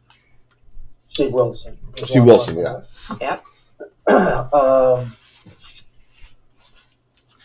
The city of Summer Stars, and all that. Mm-hmm. The city of Summer Stars would be the capital of Aliador, I assume. Or is it Iriadan? I can't remember my map now because I give it to Anna. Yeah. I'm sorry. Right, I have the post, but it was not a very good scan picture I took of it. I'll scan it. I'll take a better picture and send it to you. Yeah. On the bright side, I did find my key for it. Oh, cool. Oh. I just need to type it up for you. That is awesome. That way we can. Yeah. So I'll take out my Nikon D850 and try to take as good picture as possible of it, and that way we have the key and then we can repost it. Anyhow, I don't know if this is wildly off topic, but if anyone, mind you, I probably did this back, I don't know how long ago. I used to date my stuff here. That's okay. Dude, I got stuff from 1980, man. It's all right. Yep. You know? I'm just saying, we have more information now than we did back then. So a updated version of this map would be fantastic if someone wanted to improve on it. So, anyhow, Elven Kingdoms. You want to know? Yeah, like give us an Elven or Dwarven kingdom that you know a lot about, or that you really love, or that like. Never really did much with dwarves. I wish I had done an old dwarf campaign. Okay. For someone who loves The Hobbit, I don't really do much with dwarves. But handy dandy in the city of Greyhawk. Yep. We have. Here we go. Right here. Some Dwarven towns nearby. Here we go. Here's 3 of them. Yeah. Right here. There they go. They're not as impressive as the Iron Hills. Right, which we had a question about from Maddie, and I don't know anything about the Iron Hills. So. The only one I remember is Dumadan because their heraldry symbol is the lyre. Mm-hmm. And one of them has the seer, and I always get them confused which one has the seer. Is it Graysmere or Dumadan or Caracas? I don't remember. But one of them's in the Free City Grok box set, and 2 are in the From the Ashes. That's right. Yeah, so, and they're all right here, and they're all, like, if you look, I mean, they're right near Greyhawk and Hardby. They're in the Alberals. So, I think, like, 1 or 2 of them are Hill Dwarf and one's Mountain Dwarf or something like that. And what's cool about this area is that, you're like, well, I'm doing a Hardby adventure. I'm doing a Hardby campaign. Where are my dwarves going to come from? Well, Bill's got a Shield Dane from here, and we have dwarves that are coming from these areas. We also have dwarves from this area in my Narwhal campaign. We actually have a dwarf that's out of this area as well. So this is the cool thing about these 3 locations. Now, I always get confused which one. Anyone know which one the seer is from? Because the seer is really cool. because it doesn't. It's not something you're used to with dwarves. You're used to crafting and you're used to weapon creation. But you're not used to I think he's blind, right? A blind dwarf that foretells the portents in the future. It's kind of neat. I'm almost positive it's Graysmere, but I could be wrong. So I don't want to guess wrong because I get them all confused. So anyhow, within the same vicinity, we got Okay, Bill. Azak Zil. Yeah. And which is Dwarven lore, and we got Darrow up by the Doom Grinder, and we got Duergar, the Mines of Father Eye, is Duergar. Which is here's the Doom Grinder. Everyone knows where the Doom Grinder is now with me, so and on Kafir's map. So there you go. Yep. And which one? The other one did you say, Mike? There's Duergar, and it's called the Mines of Father Eye, and this is from Rary the Trader. Oh yeah, it's in the Bright Desert. There's Darkbridge Temple. Where the heck is it? Mind's Eye. Should be on the map. Anna doesn't miss anything. Oh, I missed things. Yeah, Amy's got it. Rary It's Trader, taken me 20 years and I still haven't got everything, but I'm working on Father it. Eye. Wow. I don't see it. I don't think I have the other eye, so hang on a second. Other eye, hang on a second. I'm not sure if it has a placement on the map. Oh, really? Well, I guess that's something. And there's some things that are wandering around, and I haven't put them down. But North. I'm sorry. Further north? This is one I don't know about. me neither. So let's. This is great. It's in the Abra Owls. Oh, it's in the Abra Owls, even though it's from Rary the Trader? It's on the fringe. Other what is it called and what is it? Mines of Father Eye. Mines of Father. Thank you for that follow. As we're the seer. So Alex, the seer is Dumadan. Here's the seer. So right? The seer is in Dumadan. Dumadan. Seer's Dumadan. Here's he. This is the seer. So Okay. yeah. It's not Graysmere or Caracast. Graysmere, I believe, is in Free Secret Box Ends. Caracast and Dumadan, it's in From the Ashes. So, all right.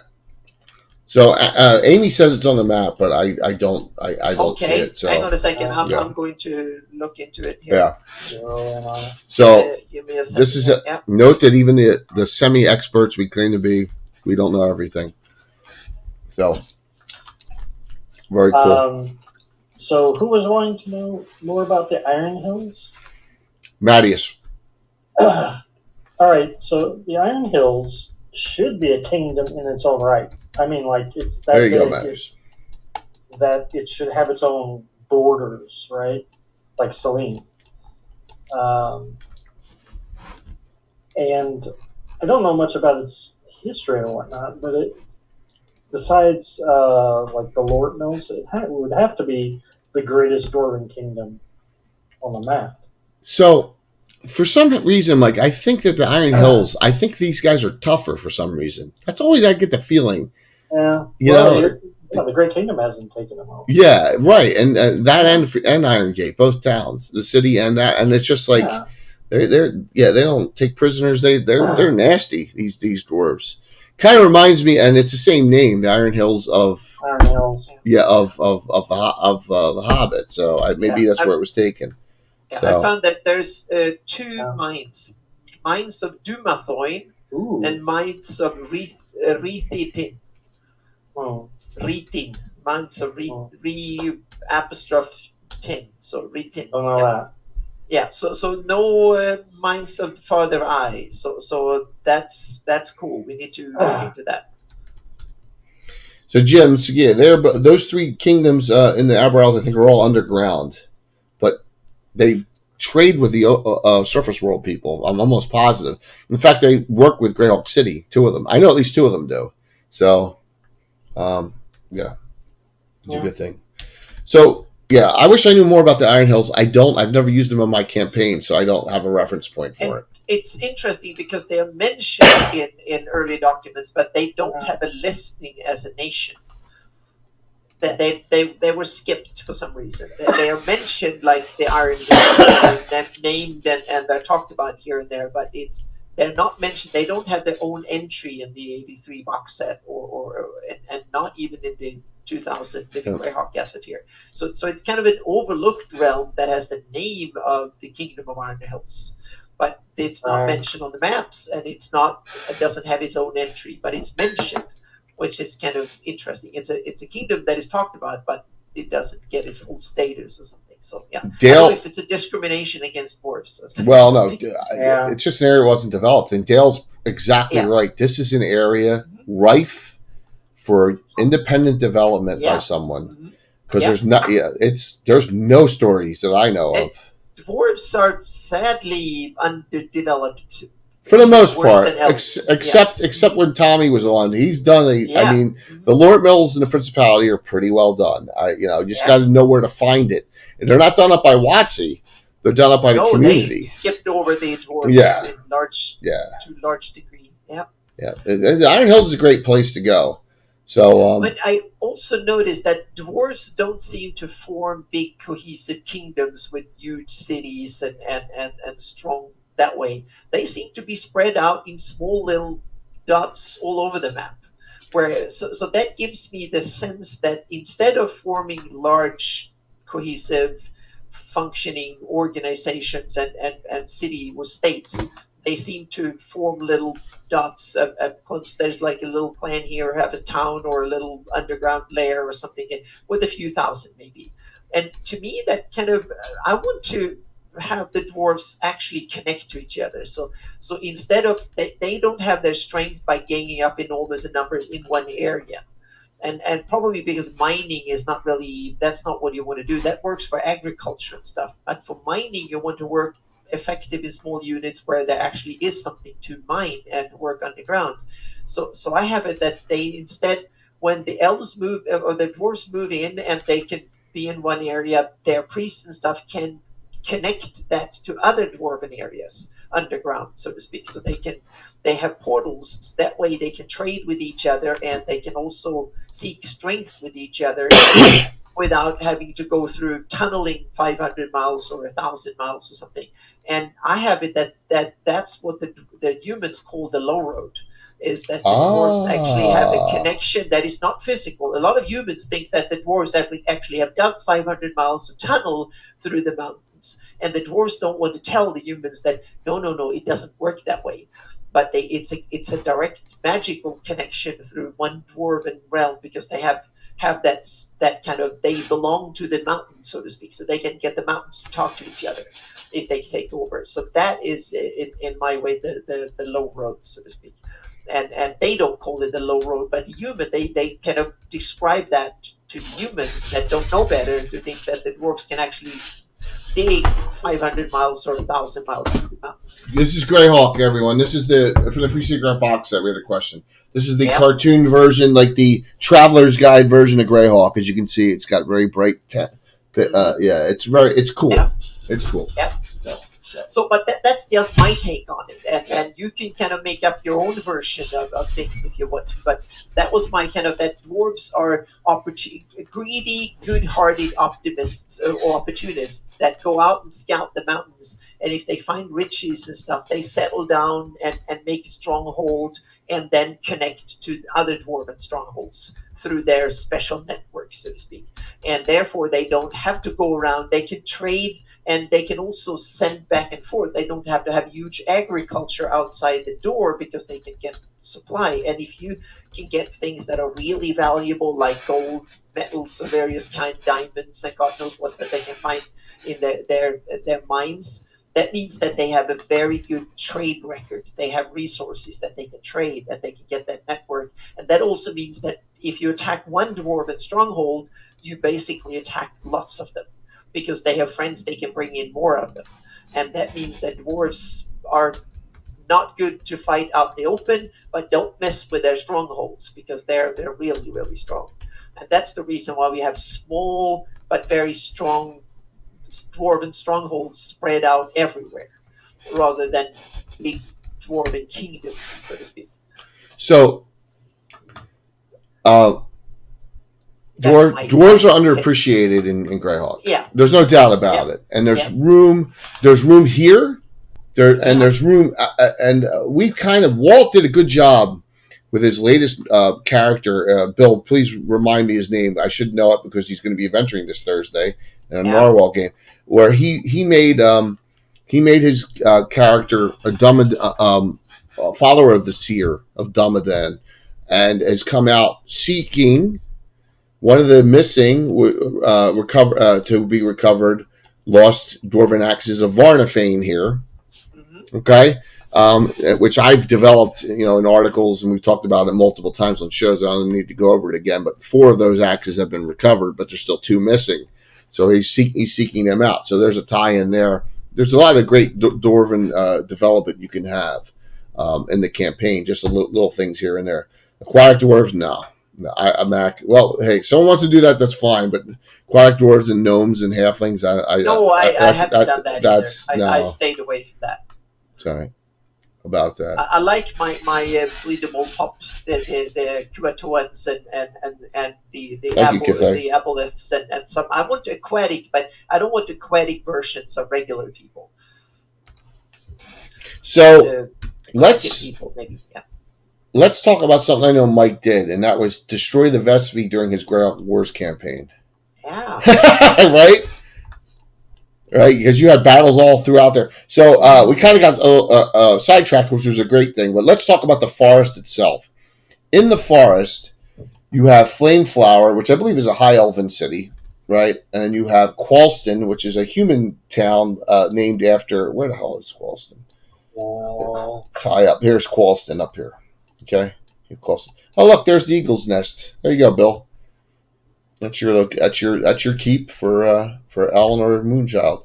Then you have a really, really bizarre Grey Elven realm of the Timeless Tree, where they have the mostly the worshipping of Saint Cuthbert of the Cudgel. What a name as a follower! Wow, thank you so very much. That's really cool. Good to see you, and thank you. And this is in the Marklands.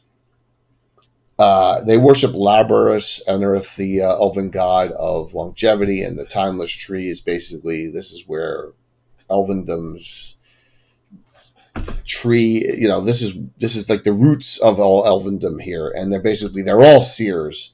So, it's and they're all old. This is like, I had this done on Cannon Fire. Calendrian is her name. With the exception of one out of an Earth Journal, is the oldest published sourced elf. Now, I want to put this in perspective, too. She's only 600 years old or something. So that's not old in Elvendom when you look in the original. Elves could live to be 2,000 years. So my question was, where did all the old elves go? And I don't want to hear about the moon phase crap or whatever. I mean, this is pre that. So it's like no one put old elves in Greyhawk. They're not named anywhere. No 1,200-year-old elves, which there should be, which I thought was kind of interesting. But then when you go north, Beastman Forest, but up here, you have the Sylvan Elves. So you have Sylvan Elven realm up here. You also have a realm of Greyhawk in here as well. So you have wild elves here as well. So you have all, counting some gray elves here, wood elves, Greyhawk, and high elves. They're all in the Vesvi Forest. So very cool. I just love this area. It's so massive that you can do whatever you want in this and really not affect gaming. So, well, thank you, that's really cool. And Sid Cuthbert, welcome to the community. With that name, I'm assuming you're a Greyhawk fan, which is great. So I'm going to hit these up here. I'm going to put these up. Here is Cannon Fire's Discord. There is the Virtual Greyhawk Discord. And if you want the Discord for Greyhawk Online, just go to the Greyhawk Online main webpage, and it's there as well. Hey, Mandy. Fun game last night. Good to hear, man. Well, good to hear. That's what we are. So, Mike, any highlights of what you remember from that or experiences in this area? Surprisingly, the Vesby kind of makes it intact. There is the defiled glades, yeah. But a lot of the Thrust, I think, was in the Freon of Okay. the wars. I mean, yeah, he does want to go after Hateful, I guess. But a lot of the fighting that really went awry in the Vesvia, I think, was due to that Chain Madness spell in Ayu's the Evil. Ah, yes, I love that spell. Yeah, that's a nasty. Yes, Chain Madness is a good one. So, it's just a lot of that guerrilla warfare, magic, destructive magic versus stealthy magic, whatever. And then you got Philidor. You do, and he's an elf up here. He's Right. not a human. He's an blue elf up here. A blue elf. That sounds like a Smurf to me.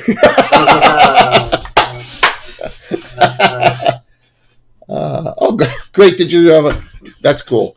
All the vids go off of Twitch onto YouTube as a mirror, but now you always get us live on Twitch. So yes, very cool. So the Smurf, the Smurf wizard. Blurf. Yeah. Oh my gosh, that's funny. Papa Elf. You started a trend. Yep. If I had another open spot, I'd have Taryn make a Smurf elf emote. That would be hysterical. So another Elven realm that I utilize. So I know we talked about a lot of Elven and Dwarven realms so far.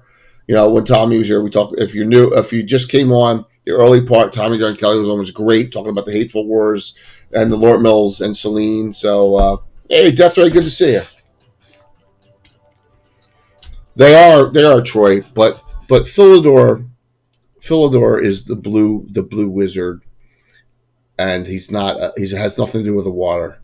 Different story, right? And so then he appears to be an elf up in the Vesvi, and he's blue there too. So I love Svarts. I critically hit and killed someone with a Svart once, and they complained about it forever. So Thalos was look. Yeah. Philidor is a sea elf. I hope not. I really do. Pygmy elves, why not? Dark Switch used the Bride of Oxford. Yeah, well, yeah. Getting on that a Zwart tangent here. All right. So, any questions about Dwarven or Elven realms from the audience? Anything. And if we don't know it, it's okay. I'll just say I don't know. Or one of us may. That's funny. Yeah. Plus 10. That's pretty funny.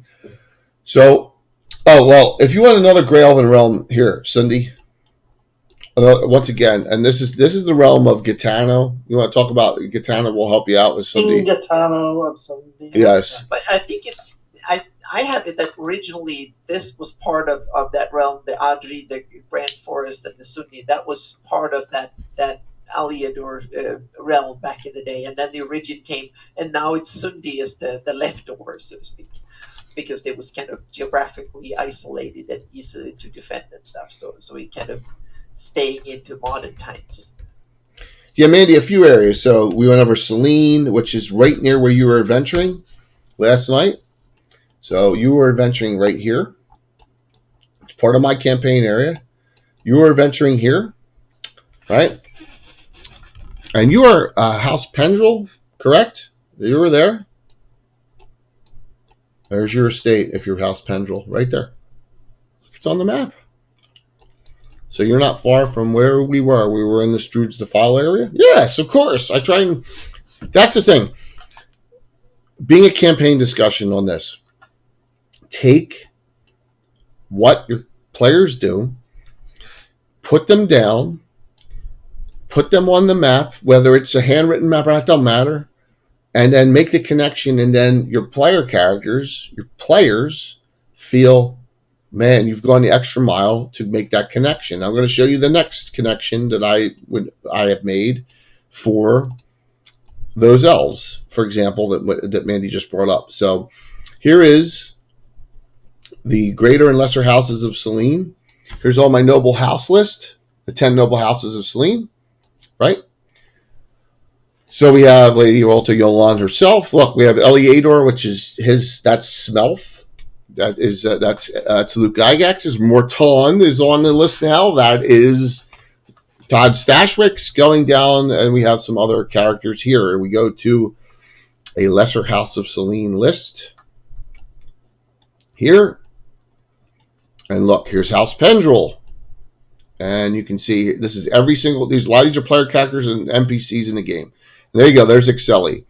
So Rastus, Lady Kyle, Lady Mira, and Ixeli is on that list. So there you go, Mandy. And that's exactly, see? And so is a lot of other characters. Devin, House Springus, Devin's on here. I make sure Dellen is on here for Paddle Meal, and that's how you make the connections. And that is another thing in the game. You make it that everything's interlinked. That's why I don't get, and I'm proselytizing here. Tell me to shut the hell up if I should. I don't get these adventure paths. I run from 1 to 10, and I'm done in the character. I throw the character away. I think it's such a waste of an opportunity to take those characters and take that story and utilize it somewhere else. Carl is a Sylvan elf. Curtis, he's not a gray elf. Not half gray. He's a full-blooded Sylvan elf. So, Kurt, great question, Curtis. That is a great question. So, and this is going to tie into Anna. We didn't even talk about these realms. My gosh, how did we miss them? I talked about them a little bit, yeah. Briefly. Yep. Here's the Axewood. The Axewood, yeah. The Axewood is a Sylvan Elven realm. So, Anna's character, Imri, comes from here. All right. Stella has a character who's half Sylvan Elf, half Drow, who comes from here. Amdir is another character that comes from here. So there's a lot of Sylvan Elven Rangers, in particular, that come from the Axewood. And this is where Carl comes from as well. Right? And you have... Great question, man. And you have the Silverwood, which is runs between the rivers. Right? And here's Jernra, the capital of the county of Bulac. And this area, I think, was developed during the Living Greyhawk right here in the Silverwood, because I don't remember these towns being here before. Silverwood's a high elven realm, not a Sylvan elven realm, if I recall correctly. So, but if you go into they're technically not the county of Bulac. Silverwood's and the Axewood technically are not in any specific realm. They're kind of separate. So. I agree 100%, Scottish Jeff. I'm not bashing anyone's playstyle. That's not what this is. It's an opportunity lost. You know? So. All right. Really, Silver? All right. You know what? Let's find out. All right, Anna, Mike. Commentary while I'm looking here? Yeah. I'm going to look up the Silverwood. Go for it. We're kind of... This has been a cool discussion, even though I got some weird sound issues, Mike. It's bizarre. You got to figure this out. Some issues, but yeah, but to me, it's kind of proof to me that the Selene, the Elven realm, once extended way down into on the flatlands in the Sheldamar Valley, and then when the Flan united under the witch of necromancer kings of Vecna's caliber and stuff, and rose up and started. That's when large part of it was demolished, and you had the first real fights between elves and men, so to speak, and that was the you're right, because Amy's right. It's Sylvan. Good job, Amy. You're right. Small. I'm sorry. Apologize. Go ahead, Anna. No. I've said that's my take on it. And these the Axewood and the Silverwood are remnants of what used to be there. And now in my campaign, the fairy kingdom of Selene and have now expanded and includes most of those areas. Some of the areas further north have mostly humans, so they became part of the kingdom of Keoland.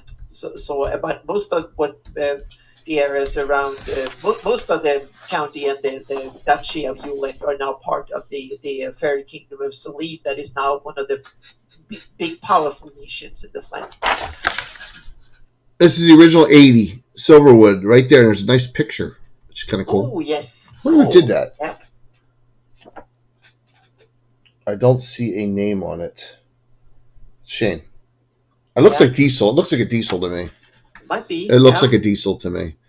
Yeah. So it says Silverwood, the smallest forest land within Duchy, which is the home of many Sylvan elves, called the Silverwood. Mm-hmm.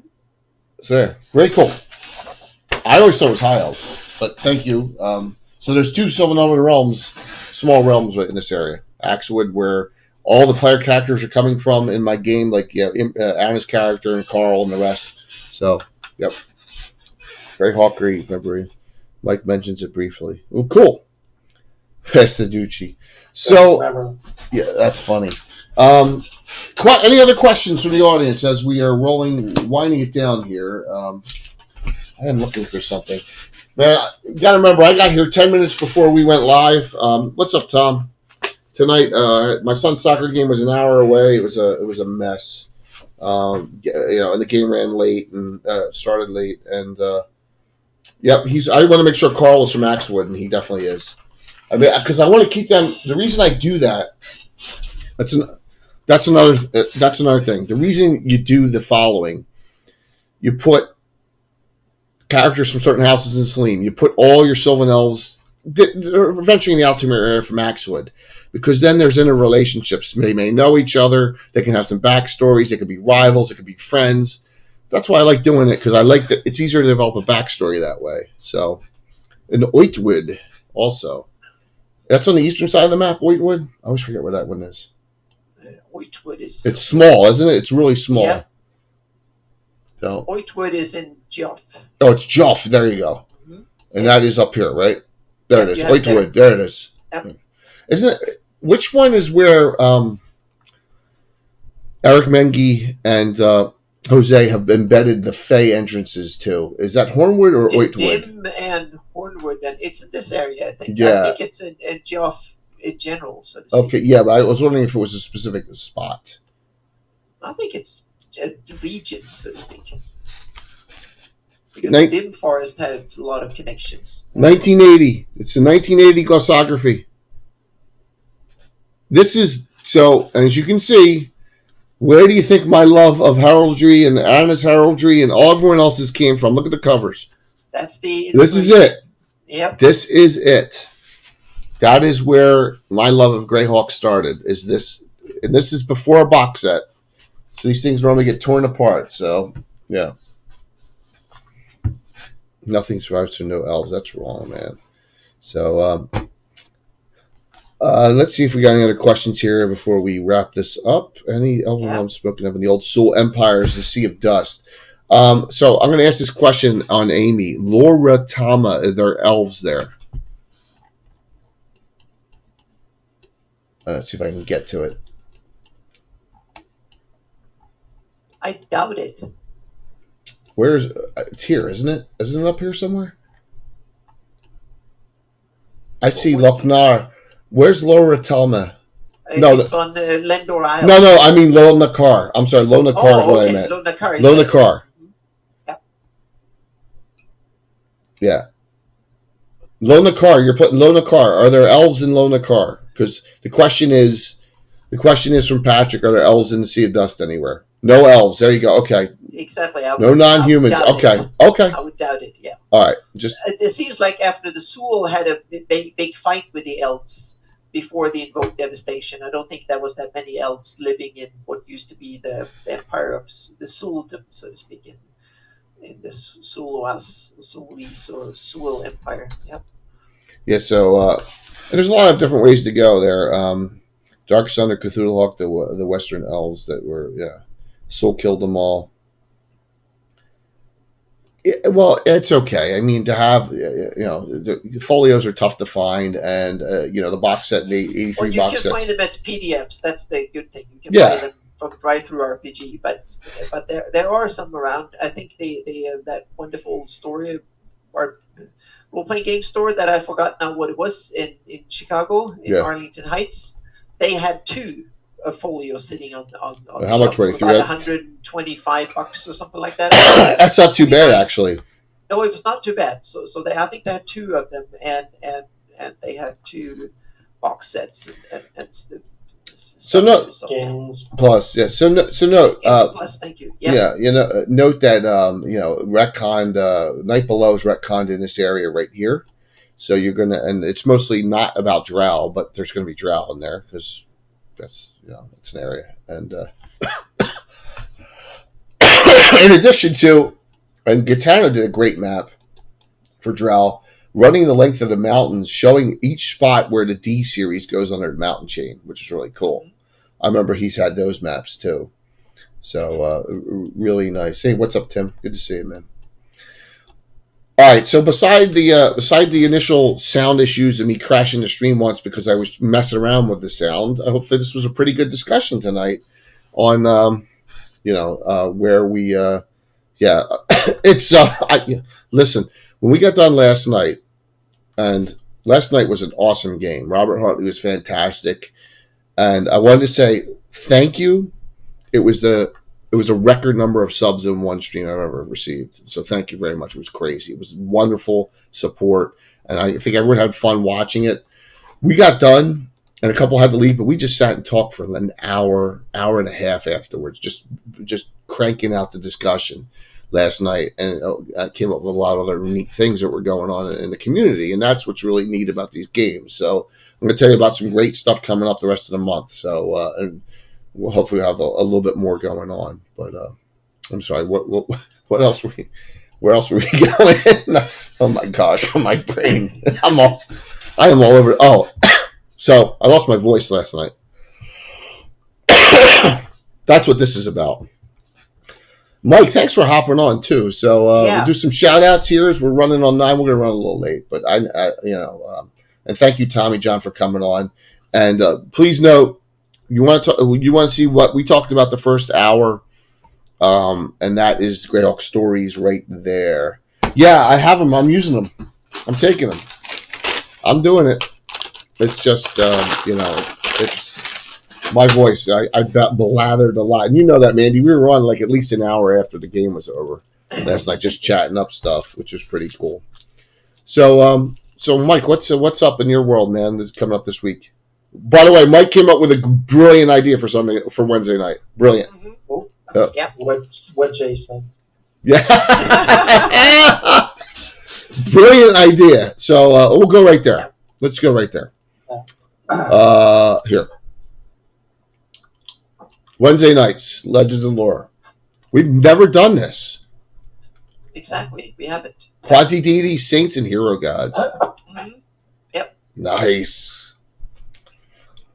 So I'm really looking forward to this one. Now I need to finish that blog post so I can put that on my Patreon about stuff like this before, because that's why I thought it was such a cool topic. Yep.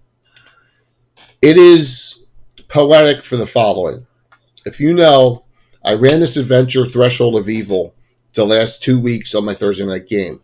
Written by Scott Benny, who's written a ton of stuff you don't know about or you may know about. And he died a week and a half ago. That's right time. Yeah. Unbelievable. Well, the Saint article, the original Saint article was Saint Kargath, the original Death Knight. We're going to discuss Wednesday. It's by Scott Benny. Perfect. So, yeah, that stinks, Amy. It was complications from pneumonia. Yeah. So, listen, Michael, Von Mocha, I invited Gary. I've done my part. Now it's the audience's turn to harass him about getting on. Okay? I've invited Gary to come on for this show on Wednesday night, which I think will be great. He does have a bone of contention about certain other things like, Pluffett Smedger. Yeah. So, I've invited him. But Gary, if you don't come on, I'm going to butcher the whole topic. Yeah, that would be... but that's a great... Mike, it was a great idea. And the minute you said that, I was like, man, what a tie-in to... Yeah. What an awesome tie-in to Scott Benny. And we're going to talk about as many as we can discuss. Quasi-deities, saints, and hero gods that exist in Greyhawk, and there's a lot of them. I'll talk about the ones I know, and Mike will talk about the ones they know, and we'll throw out some others out there. And if we figure out if there's another expert out there, we'll go with it. All right? So that's what's Wednesday night. So, Mike, anything else you want to shout out? Oh, I'm sure I'll have a new blog post by then. Stay tuned. Awesome. I really appreciate you hopping on. Thank you. Definitely. Yeah, thank you. Uh, so we're behind the 8 ball, as Adam's going to do shout-outs. We still don't have a topic for the Fantasy Mapping Show, which is the 29th this month. Oh yeah, so we need to get 29th, so I'm last not going Friday. to butt heads with Alyssa. Otherwise, I have some ideas and I will ram it through. She's been out having fun on conventions again. Yeah, she's at Chaosium Con, was it now? Yeah, so damn. Let me show you these old maps, by the way, while we're waiting. So What if are my she's out old having fun maps? that much, we will just come up with a topic and she has to live with it. Yeah. Okay. What else is going on, Anna? Well, you said what's up. For me, it's what's down because my web server kind of finally gave up on due to lack of maintenance and stuff. So I'm rebuilding it and I'm upgrading the infrastructure and I'm getting 500 gigabyte of web space and a whole bunch of stuff that I should have done years ago. So hopefully it can be back very soon. I got the basic infrastructure installed and the all the databases and WordPress and the whole shebang. And I'm starting to make the first couple of pages. Well, hopefully it can be done already tomorrow. So there will be an embryo of a new site up and running by tomorrow. And I didn't realize there were that many people that were depending on my website because I've literally got hundreds of emails and pings and stuff everywhere saying that where's your website and where's the links and where's the maps and stuff. So I'm aware and I'm so sorry and it's me, my neglect and stuff, and I don't like making websites, but I like paying others people making websites even less. So I'm a greedy, thrifty person in that sense. So I just have to. But yeah, I used to have a few things when it comes to making maps. I have a few things on my YouTube channel, but there will be more coming once I have a new better computer so I can actually record or especially stream while I'm working on stuff. That's the good thing. But the problem is that a lot of the software I'm using is so demanding that my computer can't handle streaming and working at the same time. So that's my biggest Achilles heel. But once I get hopefully later this year, I will have enough money so I can get myself a new, much better computer. I can get a capturing card and some other stuff so I can rejig the setup here so I can stream my work sessions and stuff. So it's basically a hardware issue more than anything. But also note the following, that Anna and I have some plans to be streaming stuff that's being made during the year, hopefully. Yeah. Mm-hmm. Yeah. So hopefully. So and anyone who wants to help me, please sign up for my Patreon because that's what's paying for this to do it mainly. So yeah. There's Adam's Patreon, please. It's the best $5 a month you can spend. You can pay a year all in one year and it's cheaper. Yeah.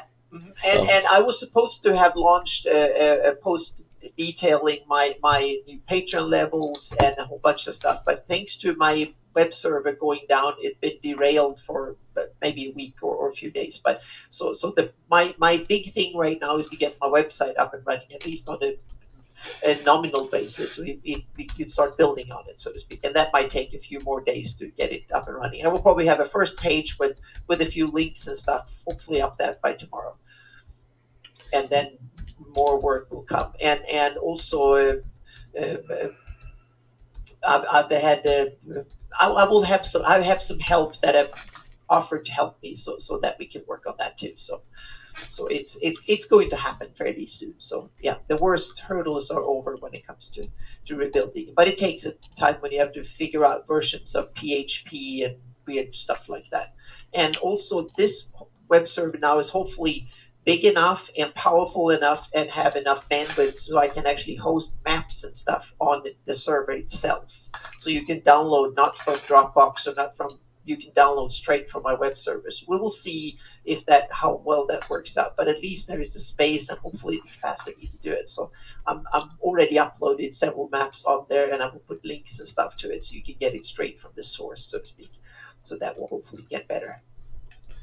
So we got a lot going on, right? Yep. A lot. All right. So I'll go back here. So we know it's next week, 4 streams. There's 4 streams at least every week. I think the last weekend of the month there's 5. Last weekend of the month each week. So Start Wednesday, Legends and Lore. Thursday night, probably be a one-shot. Back to Narwhal, the Headhunters, and the Wandering Antagonist. And this is I'm very good at doing you have no idea what the adventure is about by the name. So there you go. There's another one. So the Wandering the Wandering Antagonist. That's all I'll say. You'll figure it out. I'll show you. I got to get the terrain going and all that, but that'll be on Thursday. Then Saturday morning, 9 a.m., a special classic BattleTech adventure. Second one I've run in the last 3 years. We ran one around Christmas time. What next? Because I still haven't finalized the adventure. So there you go. We'll have Canadian Ancient Gamer, Patrick's playing, Rob Phantom's playing, Balfrin's playing, Chuck Cumbo's playing. His character Snake Plissken. My son's playing. Tim is playing with his son, more than likely. Right, Tim? Yes. Hikaru Wakafuji's coming back. And Walt is actually going to be here in person. So we got a full group of 8. Yep. BattleTech will be 9 a.m. All right. And that'll be our special event for this week. Next Sunday, I don't have a banner because I was hoping to have a special guest finalized. We haven't done that yet. But the Sunday after is... The week after is this. 23rd. We got some new recruits. We got another Saturday night special. I had one person who had to bail do a conflict, so I have one open spot. I'm working on that. So we got Stella Luna, Stiletto Assassin, Holly Monster, and Taryn and Mike Disney playing in this adventure. It will not be Mike will be playing Narax, his dwarf fighter. So it'll be a fun one on the 23rd, and then the day after that, the 24th. Ed Greenwood, Eric Menke, Eric Boyd return. Deities of Greyhawk in the Realms on a Sunday night. So we got that going for us, which is nice. And then the last Saturday of the month, the Dark Hand is back. Tim's wonderful Rovers of the Barrens, Danger on the Edge with Rattlebone, the story of Rattlebones this time. So William Henry Dvorak's playing. And a couple of guys I've told have red shirts on. Right? So there you go in that one. And that'll, like I said, we got a pack full of content. April. That's what's going on. Now if I can only figure out yeah. Ed plus times 2 hours. You like that? Yeah. Definitely will be a great discussion. Okay. So let's do some giveaways. All right. We got a lot. We'll do 2. Give me one of these 2 and then one of these. All right. Final sign-ups. And if you're out of the country or whatever, I'll figure something out. So, yes, these are all X's. Courtesy of Patrick. So we got Temple of Death, Quagmire, Scarred as Mirror, and Crown of Ancient Glory. So we got X5, X6, X12, X13. Some expert adventures here, all reprints, of course. All right. Last call. And then we're going to raid into, because I messed up last week, remember? I raided into the Bones again by accident. We're going to raid into Darling tonight. So, Ty, I'm almost positive you're in already. And thanks for all the wonderful support. I mean, last night was brilliant. Yep. Tonight is awesome, too, with all, thank you. Yep, thanks. Thanks, everybody. All right, so here we go here. I'm going to close it out. Here we go. If I hit the right button here. Jay, don't mess this up. No. We got a giveaway, so we go close. Thank you, Scotch Jeff. Crackety Jonas. There's a name I've never heard. That's awesome. Let's see if Crackety Jonas is on the claim. I don't see him on. Wah, wah, wah. Crackety's got to be on the claim. If he's not on the claim, can't win. I'll give him 10 seconds while I do the other winner. Gotta be on the claim it. Lomas Lightfoot. There's a name I know. Lomas, you on? So many cool names here. It's yeah. awesome. Yep. Yes, so Greyhawk the Adventure Begins and Treasures of Greyhawk, both very good. Okay. All right. And then we got, Lomas. I'm waiting for Lomas to say, I'm good. I saw Lomas on in the chat. He's on. Yeah. So, yep, I saw him in chat. Yep. So Lomas, you just X5. All right. And then the next winner, Cardman. I know Cardman's here. I just saw him. Cardman, what do you got, man? You tell me. 2467. I think Cardman. Do I have your address? I think I do. Cardman 2467. Let me check that out. Yeah, Ian. I got you, Ian. Definitely got you. All right, and Cardman, you tell me. Which ones you want, Cardman? You got you. Tell me your choices. I got X13, X12, Adventure Begins, and Treasures left. You tell me which ones, and we will go from there. All right, and let's get a raid of over 100 into. We're going into Darling, who played last night. Okay, Darling Creep Show, and we'll go from there. Thanks. We'll see you all in a couple days. I got to get my head on straight for my real life job for a couple days here. My son's off too, and we're getting new floors done, and it's just like what a mess it is in my house here. Well, thank you. Hope you all had fun. We'll raid in, and we'll see you in a couple nights, and have a good one. And thank you for the perseverance on the sound. I'll get this all figured out. So We'll see you all soon. Have a good one. Send the raid up.